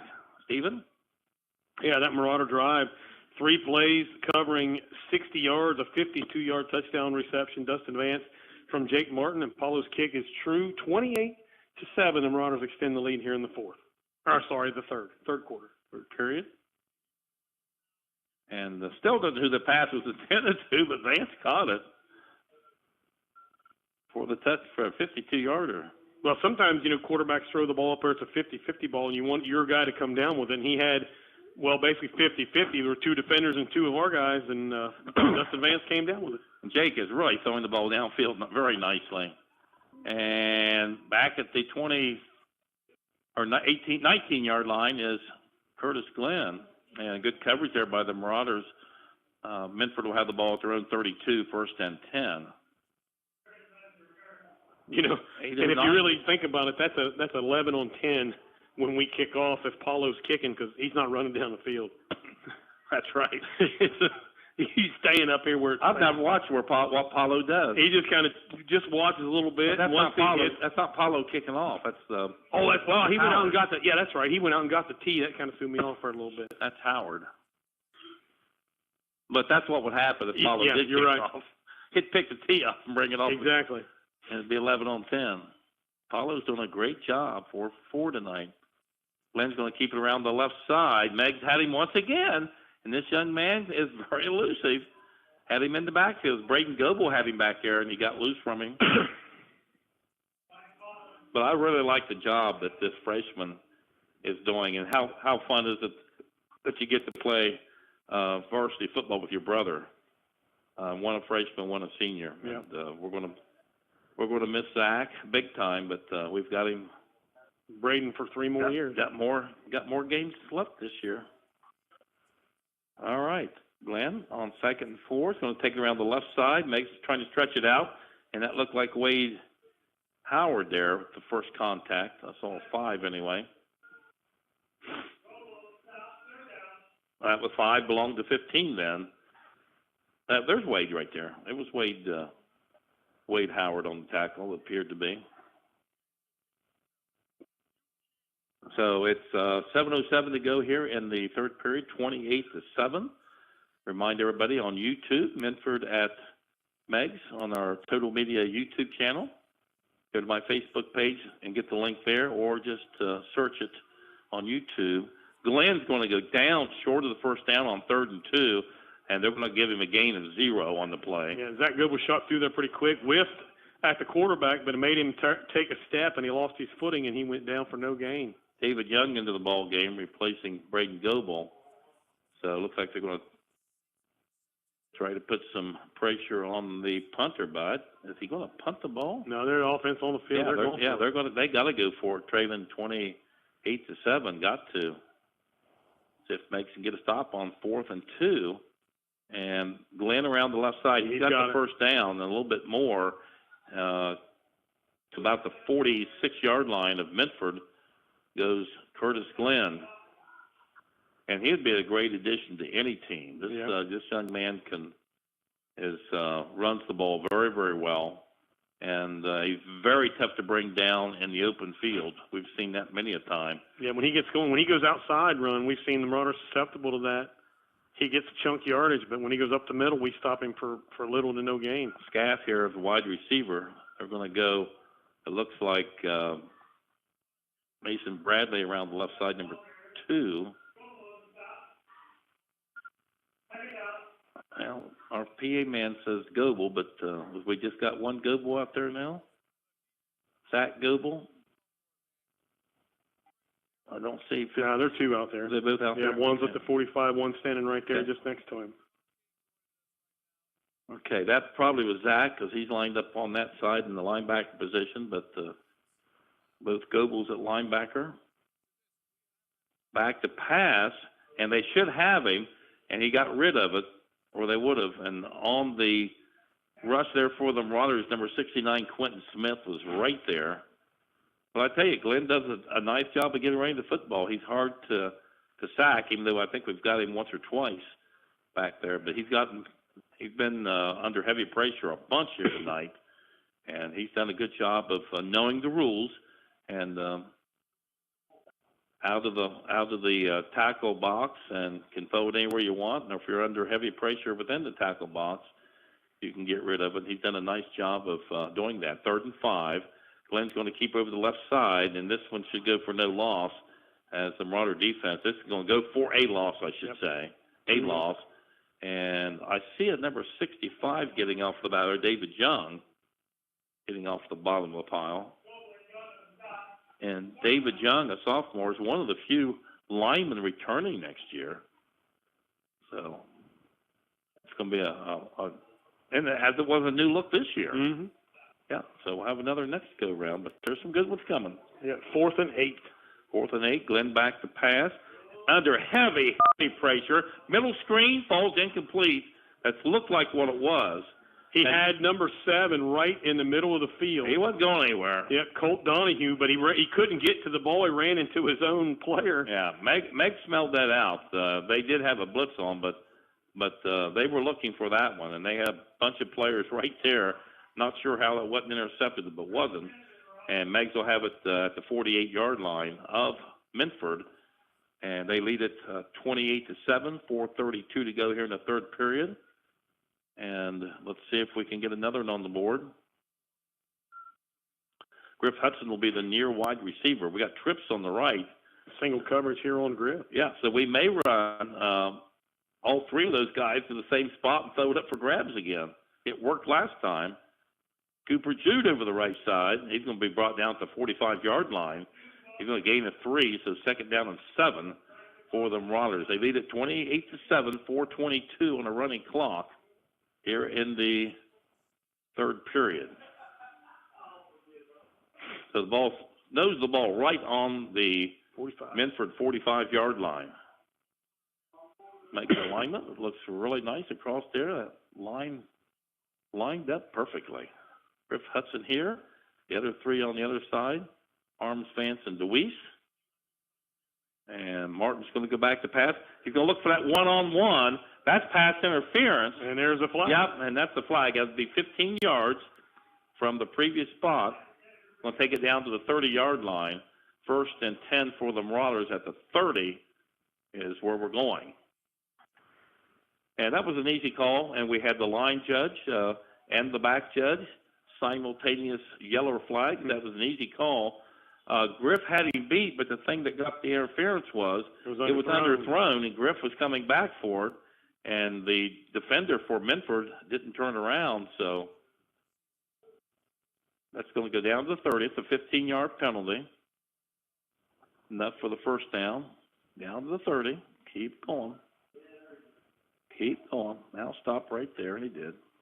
All right, so Meigs will have a 1st and 10 at the 30-yard line. And a lot of passing tonight, not a lot of running. 21-20 Eastern Trimble, third quarter.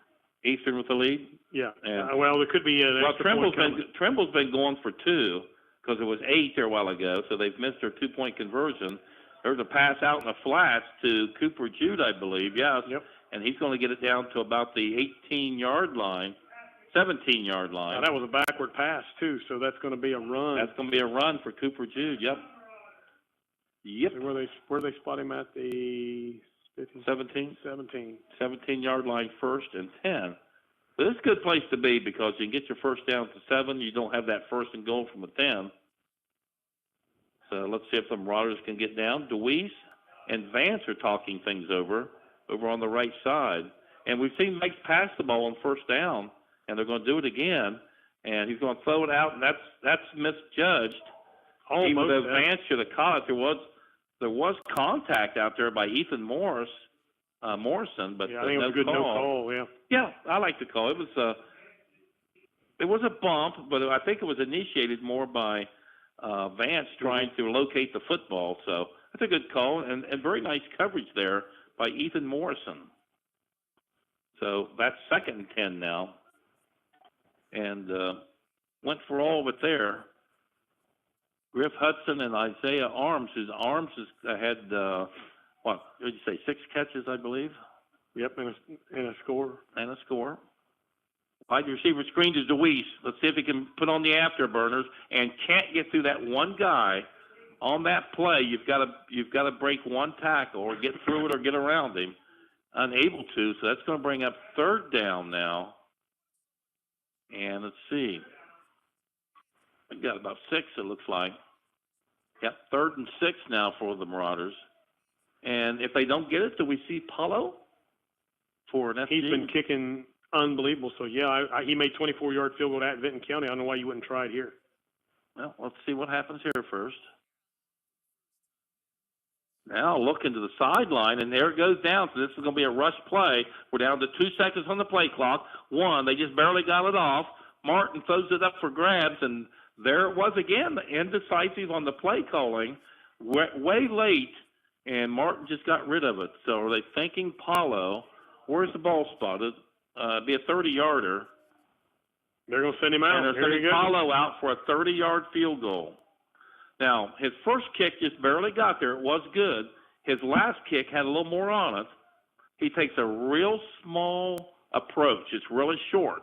Now, remember here, he's kicking from the right hash on that field goal, so I don't know if that'll have anything. Okay, the official spot is from the 19th, so it'll be a 29-yarder. So here we go. Kick is up, and boy, it's plenty long enough. Paulo. It's good. 4-3, the trifecta from way out. Paulo with the extra point, or with the field goal, I should say. And it's 31-7. 29-yarder by Paulo. We'll be back in 1 minute here on Fox Sports Radio. Keep your athlete in action with Holzer's Saturday morning sports injury clinics. Dr. Kelly Rausch and Charles Zurenberg offer Saturday morning sports clinics at Holzer Sycamore in Gallipolis and the Holzer Jackson Clinic on Pattonsville Road every Saturday from 8 a.m. to 10 a.m. during the fall sports season. Dr. Rausch and Dr. Z have the experience to keep your athlete in action. No appointment necessary. Walk-ins are welcome. A bank is not just for loans. We provide all kinds of financial services. Innovative, state-of-the-art online and mobile banking technology, business banking, checking, savings, and investing. We can provide loans at some of the lowest rates possible. Stop by or give us a call. We're an equal housing lender. Ohio Valley Bank. Community first. Member FDIC.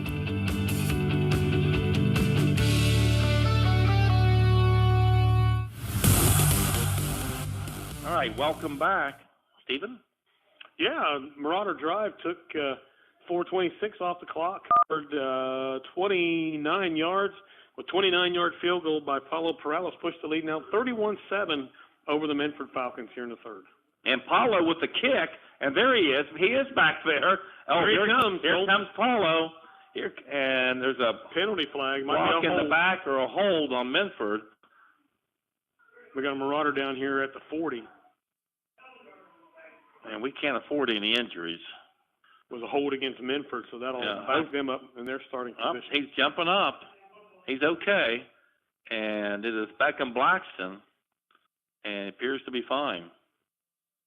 You know, sometimes you get hit, and it hurts, and you just have to lay there a minute, catch your breath. Yeah, sometimes you lose your breath. And Coach H talking to him, and, he's fine. Little tap on the helmet, and we'll see Beckham out there just a little bit. So see where they spot the football after the penalty. They're going back to the 20-yard line. Yeah, 41-14 now, Miller over Fairfield Christian Academy. Go Miller Falcons. Chuck Knopp up there on the PA. And coaches the JV basketball team at Miller. So Chuck from our area down here is up in the New Lex area. And still a Marauder fan. Glenn, intercepted by the Marauders. And we're going to get the ball right there. And that was, come on, man. Cooper Jude. Cooper Jude. Yeah, boy. CJ, Cooper Jude. His second of the year. He had a pick six against, was it River Valley, I think? Yes. So he has his second pick of the year. Gives the Marauder great field position at the Minford, where they at 28-yard line. He's got 5 to go to reach the record book. I'll share that with Cooper. There you go. No, unbelievable. 54 years, 55, and still unbroken. And a nice catch by Vance, and a beautiful throw by Jake Martin down to the 14-yard line. And that is another great coverage there by Curtis Glenn. And it was just a well-thrown pass. And, of course, Vance at 6'5" is a pretty nice target. He absolutely is. Now, first, and here we've seen it again, it's 1st and 10 from about the 15, and Meigs usually throws on first down, and they're going to do it again. Martin throws a pick at the 5. Down he goes, and there's our first turnover of the night. And guess who he threw it to? Yep. I'll give you 3 guesses, and the first 2 don't count. Curtis Glenn. And I would say when he threw the football, he did not see Curtis Glenn standing right there. He saw a touchdown. Well, let's do this. Let's locate Curtis Glenn before when we're at the line of scrimmage calling our play. Know where that young man is, and don't throw it around him anywhere. So, wow, a touchdown there would have been huge. That would have put it over 30 points in the clock. It had a running clock, but I tell you, Curtis Glenn for the Minford Falcons, the INT, back to pass, going for a bunch. Ian Metzger might intercept this, and it does knock it down. Pass intended for Colt Donahue. Or it's spelled Donahoe, so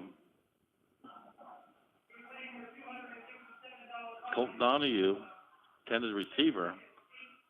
Now, if we can hold him here, Steve, we should get decent field position and maybe get it back. You know, at this point in the game, Rick, you're down 31-27 with 1:26 left in the third. Do you start throwing the football more? We haven't seen that from Minford. They've only thrown the ball 10 times tonight. Yeah. Curtis Glenn's ran at 19. He's throwing on this one and going to throw it long again. Metzger should intercept it, and he just knocks it away. What a nice job there by Ian. He does not have size advantage there on number 7, Colt Donahue. But he was great defense. He was right there with him, and I don't think I've seen that before out of a Marauder defender. He actually, it was a volleyball type swing at the ball and spiked swatted out of there. Swatted it out of bounds. Nice job, Ian Metzger. So now what you want to watch out for now is a run by Curtis Glenn. He can gash that defense. He can run to the side and get around, even though it's 3rd and 10 here and you're down 28. Still watch for that run for number 3. Yeah, we're going to see Ian back. Glenn around the left side, got some running, but somebody tripped him up. Cooper Jude on the left. Cooper Jude on the trip up. I would assume you punt from your own here. Yeah.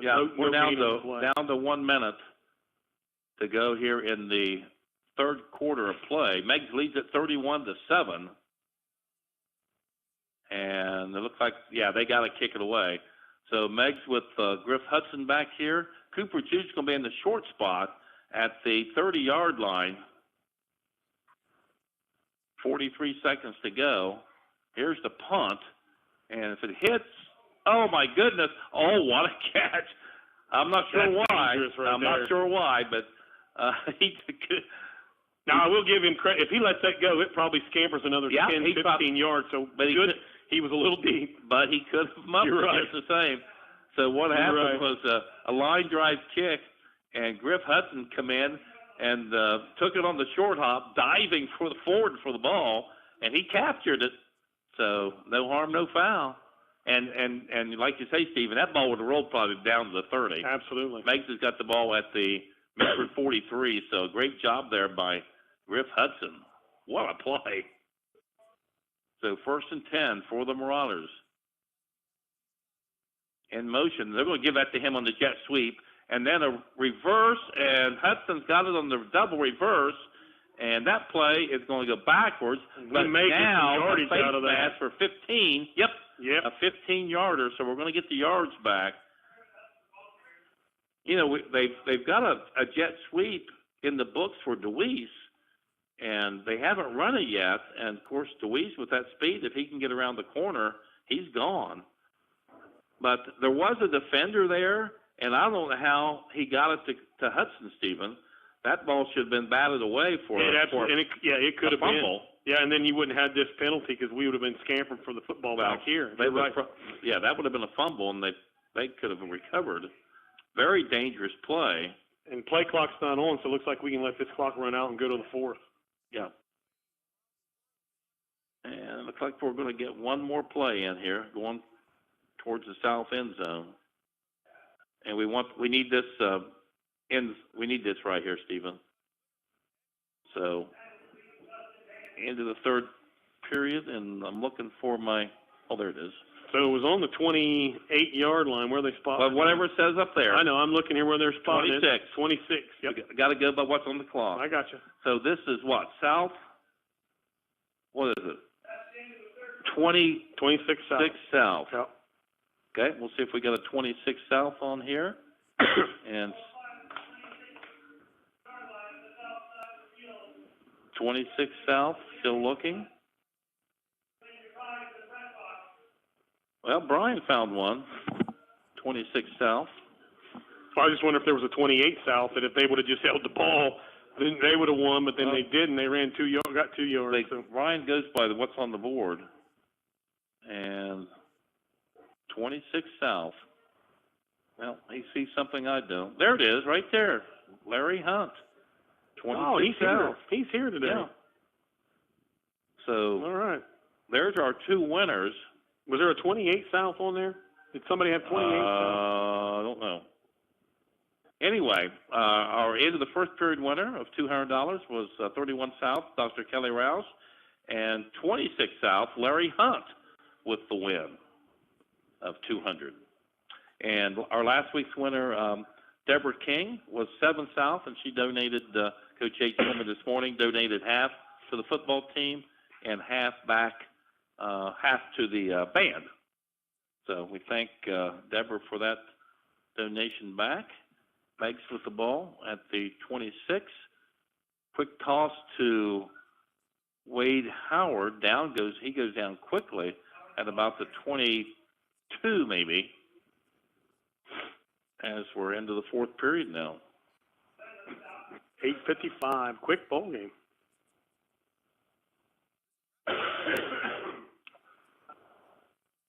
Yep. Well, Meigs has thrown the ball a lot, but we've had a lot of completed passes, so you don't stop the clock there, and Minford's been running the ball a ton, so it's going to be a quick one. I'm sure Coach Yates would like to see us capitalize here with one more score. Yeah, and that'll run the fourth quarter clock, too. Yeah, that would put it on the, the reason I'm saying it, I remember a score last year that was 30-6 at halftime, and we lost it. Timeout Meigs, 31-7 lead, back in 1 minute here on Fox Sports.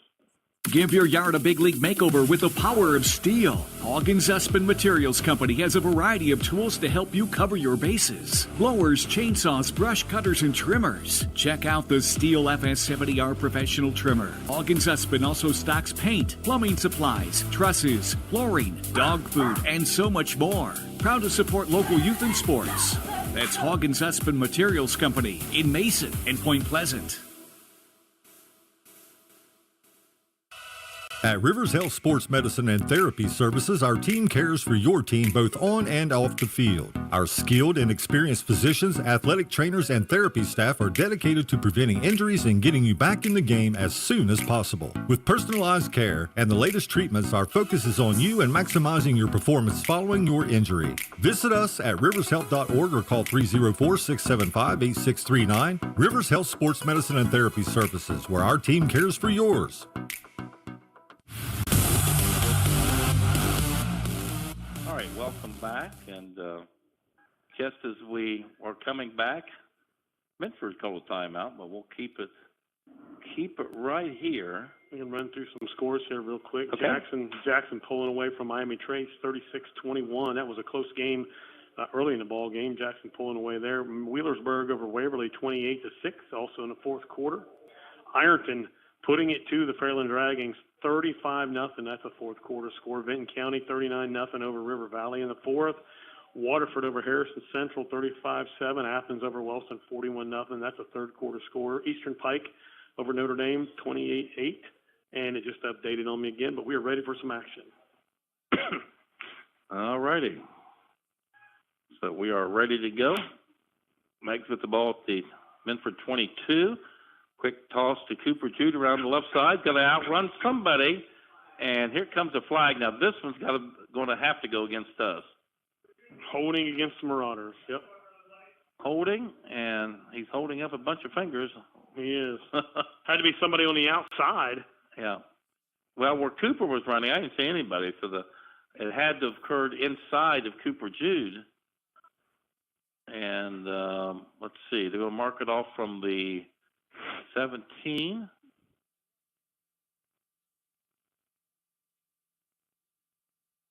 Seems to be a favorite call is the hold. That's one thing that we don't like to call a whole lot of when we do our lower level games. We like to make sure it's at the point of attack and it has something to do with the play. That flag was thrown way inside. Cooper Jude went outside on a quick toss. So a hold in there would have had nothing to do with the play. And that's in our old book. And, oh, my goodness, he threw it right to number 52, Marty Sparks. Would have had a shot at a pick six from about 75 yards. Hit him right between the 5 and the 2. Couldn't hang on. Now it's 4th down. That hold call really killed the drive. You got 4th and 8 on the board up there. Yeah. So they can convert here on 4th and 8 and keep going. That's too much for Paulo. So they're going to go for it. And now that play clock, they're indecisive on what they're going to call. The play clock running down again. Down to 5. There's a snap. Martin over the middle, and it's incomplete. And guess who he threw it to? Number 3. Number 3, Curtis Glenn. You got to find Curtis Glenn and see who he's guarding. And don't throw it there because he might be without a doubt, one of the best players on the field, and he probably is the best player in the white uniforms. Yeah, and it almost looked like Dustin cut his route off. If he keeps going across the field, he might be able to outrun him to the corner and pick up that play, but he looks like he just cut his route off a little bit. Well, every defender's been Curtis Glenn. Yep. So Minford takes over to 27. Yep. They're going to throw one down. This should be intercepted by Isaiah Arms and knocked away nicely by the offensive player, Colt Donahue. So Colt saved that one from being, and Curtis just threw that one up for grabs. So you got Minford in a spot here where they have to throw the football, and they don't look like they're very comfortable in doing that. They like to run Curtis Glenn. You might be in this situation now with the score 31-7 where you just want to work on your offense, and we may see some runs here also just to work on things. Trips to this near side here, single receiver to the far side. Curtis Glenn and Mason Bradley. Curtis back to pass. Got his man out in the flats, but a nice open field tackle out there by Griff Hudson. I'm glad Griff wears that arm sleeve, that white one. It's easy to tell where he's at. That's all I could see was the arm sleeve. But Griff Hudson out there. He came back across the line to get that football and got 0 yardage. Well, now we have Ian Metzger out there with white sleeves on, so maybe it was him that had the tackle. And I'm not sure. Griff is out there, so I believe that was Metzger. Back to pass. Oh, my goodness, from behind, Dustin Vance clobbers Curtis Glenn from behind. That was a straight B-gap blitz. And that is why in the NFL and colleges that left tackle was so important for the right-handed quarterback, as that's your blind side. And Dustin Vance made a beeline right for Curtis Glenn. They're going to have to kick it away. So new man coming in, Griff Hudson. And he's back to receive the punt. He needs to speed up a little bit. He's way too deep. Absolutely. Way too deep. Let that go. Let that go. Get away. Get away. Get away.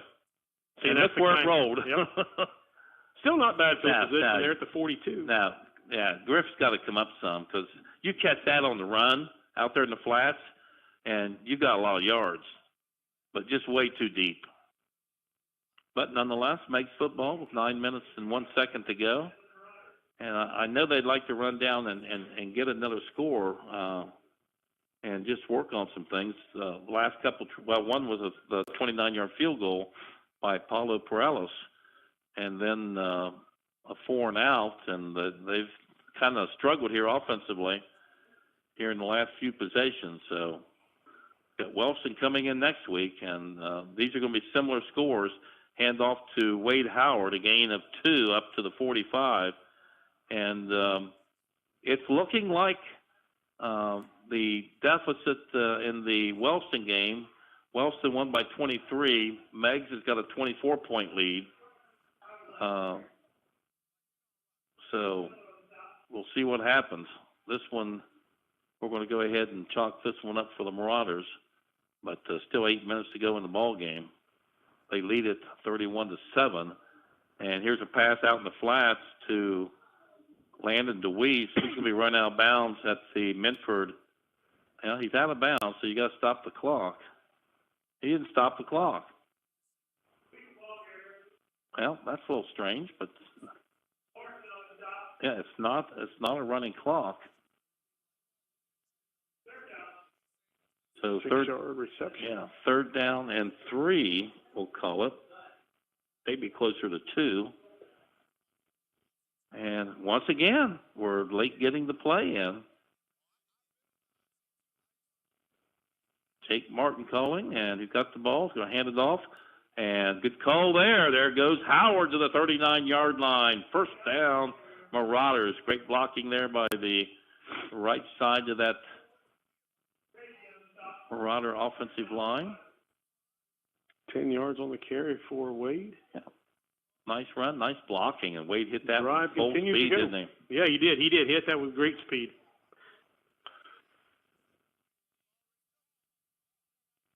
And they didn't reset the. Could have reset it to 40, but it's. I would do it 25 right now. They're not going to reset it at all. So, well, he's calling time. We're going to get a Minford substitution. Well, he's trying to reset the play clock. It still says 0, but maybe you're looking here to the right. It looks like maybe she's got a dead battery. Maybe Yeah, it might be. She's working on it. Yeah, it's not resetting. You have to do it yourself. It's not resetting. There's a DeWeese on a slant. Touchdown, Meigs. 39-yarder. There you go. What a pass, and what a nice route run there by Landon DeWeese on a quick slant. And once he caught it, you could see him separate quickly. Yeah, there was with that blazing there. speed. And they had just subbed out that cornerback, too, put in number 17, Keegan Rowe. And, yeah, you see the speed of Landon DeWeese right there. Boy, that's a great call right there, and we'd like to see more of that. And what a throw by Jake. Jake Martin at 37-7 now, so this is going to be a running clock the rest of the way out. I know Paulo would like to add, and that would be what? He's got 3 points and 3 extra. What's he got, 6? He's a fan favorite. You can hear him hollering, Paulo, Paulo. And Paulo gets the uprights again. So 38-7. Meigs, we're back in 1 minute here on Fox Sports Radio. When you're living with low vision, life can be a challenge. Everyday tasks and the things you love to do can become difficult and feel impossible.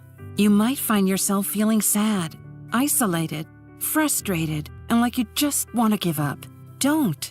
If you're 55 or older and your world has gotten smaller because of vision loss, it's time to be bold. Time to be bold is helping people like you with low vision regain your independence. Go to timetobebold.org for a list of services in your state that will give you the tools, technology, training, and support you need to live your bold, best life.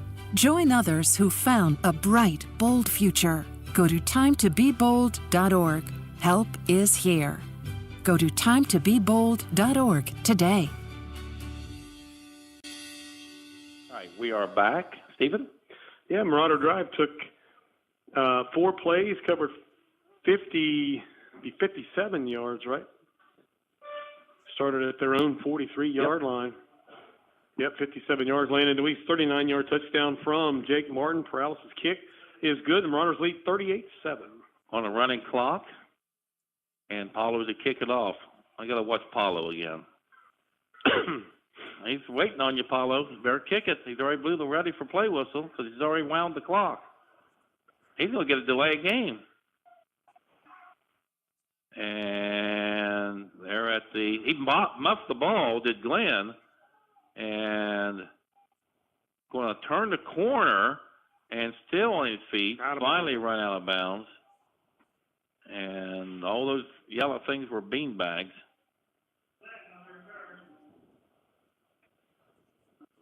Not sure why they switched to that color. We used to have blue, and now they go to this. It's an orange, but it looks a whole lot like the flag. Good arm by the official. Yeah, he chucks one all the way to the sideline, didn't he? Great throw over there, yeah. 38. Yeah. Officials have done a really nice job here tonight. You know, they've called a good game that you don't even know they're out there. And that's when you know you've called a great game, but you're not sure. Yeah. You know what I mean? They've called what needed to be called, but.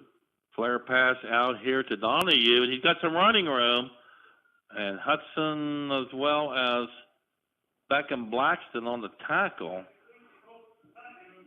Colt Donahue, and that's going to take it down. Meigs probably will not get the ball back. This is a running clock, 38-7. That should be the final, unless Minford can punch one in here. Donahue, the only other person to touch the football tonight besides Glenn or Bradley.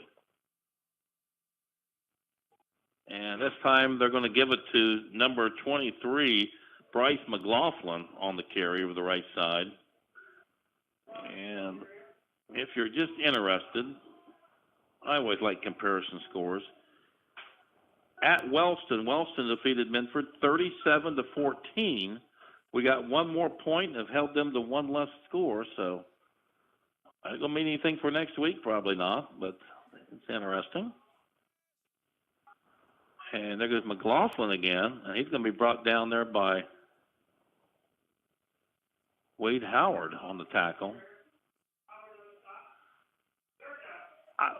I'm not being selfish, but I would kind of like to see us get the ball back to see if they would do something with Deweese again, because I love that play, that quick slant, and let him use his speed.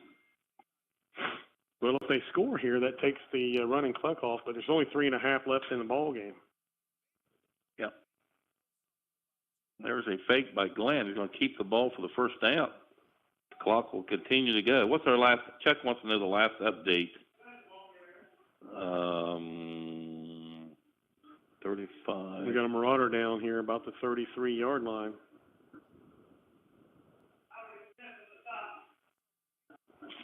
Smith and Howard on the stop. You say Fairland scores 0 for Fairland? Yes. 35-0. Yes. And the last Eastern score was 21. I had 21-20. I mean, it's 34-20 Eastern now, fourth quarter. Pulling away. Eastern 34, Trimble 20, fourth quarter. 34-20. Chesapeake pulling away from Gay Academy 43-21. We got timeout on the field. That's why I'm. Okay, go ahead. Golf is coming out limping. Jackson over Miami Trace now 36-35. So the Miami Trace Panthers coming back on Jackson, a big game there. Well, I tell you what, this is going to be. So we've got a win, and we've got 4 wins. The coach's show, 4-0 in the morning. All right. That's always fun. So Southern, the last score we got was up 43-0. Yeah, they were. So they're on a running clock. Yep. Looks like Eastern up 14 with a late. chance to win this 34-20 lead over Trimble. That's going to gain them lots of handoff to. Might have been McLaughlin again, but 23. 23 is McLaughlin. Yep. Yeah. And 3 yards to 27, or 2 yards to the 27. Wahama was leading Ritchie County by a big margin. Connor Lambert, another big night. We'll talk about that in the morning.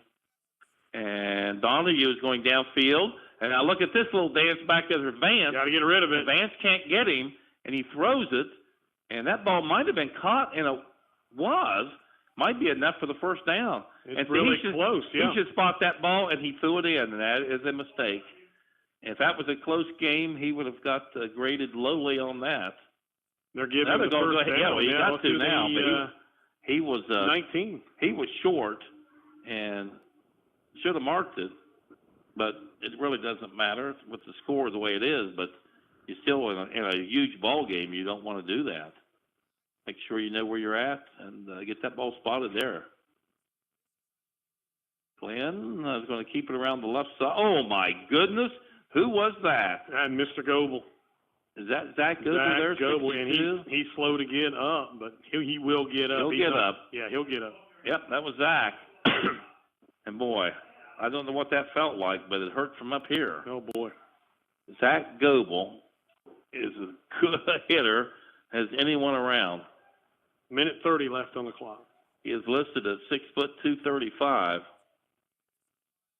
and he can move. He is a great defensive player.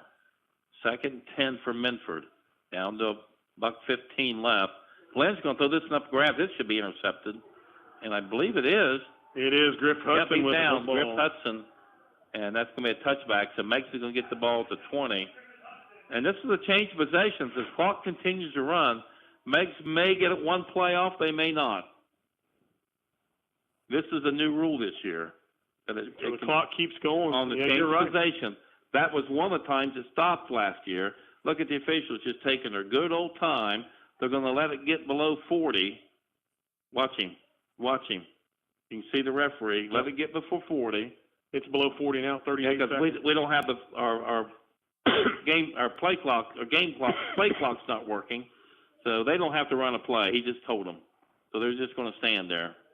And they said, yep, we're good. Yep, that's a good job by the referee to wait and chop it in once it got below 40. And that's because it's not running here on the field. Something happened. I'd say Diner ran out of batteries. Is probably what happened. So a good win here for the Marauders tonight, 38-7. And once again, if you're interested, at Wellston, it was 37-14. So we maintain an 8-point difference. And next week, you don't want to miss it. This is going to be a dandy ball game here next week. Wellston at Meigs. And, Stephen, they always are. They're always high-scoring, close ball games with a little controversy trickled in every once in a while. Yep. And, you're absolutely right on that. Yeah. It doesn't even matter what sport it is. Just when Meigs and Wellston gets together, it's definitely a ball game. I'm ready for stats if you are. Okay, go ahead. Okay, so we'll start with Minford. Curtis Glenn through the air, 4 of 15 for 56 yards with 2 interceptions. He was also the leading rusher, 23 carries, 68 yards, and a touchdown. Bryce McLaughlin, 3 carries, 12 yards. Mason Bradley had 8 carries for 7 yards. That gives them 87 yards on the ground. Through the air, Colt Donahue, decent-sized receiver. I think I would have went to him more. 2 catches for 27 yards and 29 yards and 3 catches for Mason Bradley. For the Minford Falcons, 56 yards through the air, 87 on the ground, 143 total yards. For the Marauders tonight, Jake Martin, 18 of 26, 256 yards, 4 touchdowns, 1 interception. On the ground, Griff Hudson, 1 carry for -5 yards, 49 yards for Wade Howard in 10 carries. Cooper Jude on his first opportunity tonight as a tailback, 7 carries, 29 yards, 3 yards for Jake Martin, and a touchdown. In the air, Landon DeWeese, 3 catches for 49 yards and a score. Dustin Vance breaks the 100-yard barrier. Once again, he caught the ball 8 times, 104 for 2 scores, a big 52-yard touchdown. Griff Hudson, 3 catches for 32 yards and 71 yards for Isaiah Arms on 5 catches and a touchdown. 256 through the air, 76 on the ground, 332 for the Marauders tonight in total offense. All right, thank you. And, of course, next week we'll be back here one more week. Got a 3-game homestand here. It'll be in Wellston. You said was leading big tonight over. No, they were getting. Or they getting beat? Getting beat by Athens. 41-0 last I saw. There might be a final score. Yep, it's a final 41-0 Athens over Wellston tonight in Athens. And of course, the Athens won here 35-0. Final. Mark Vanoy sending a final, and I forget where he's at tonight.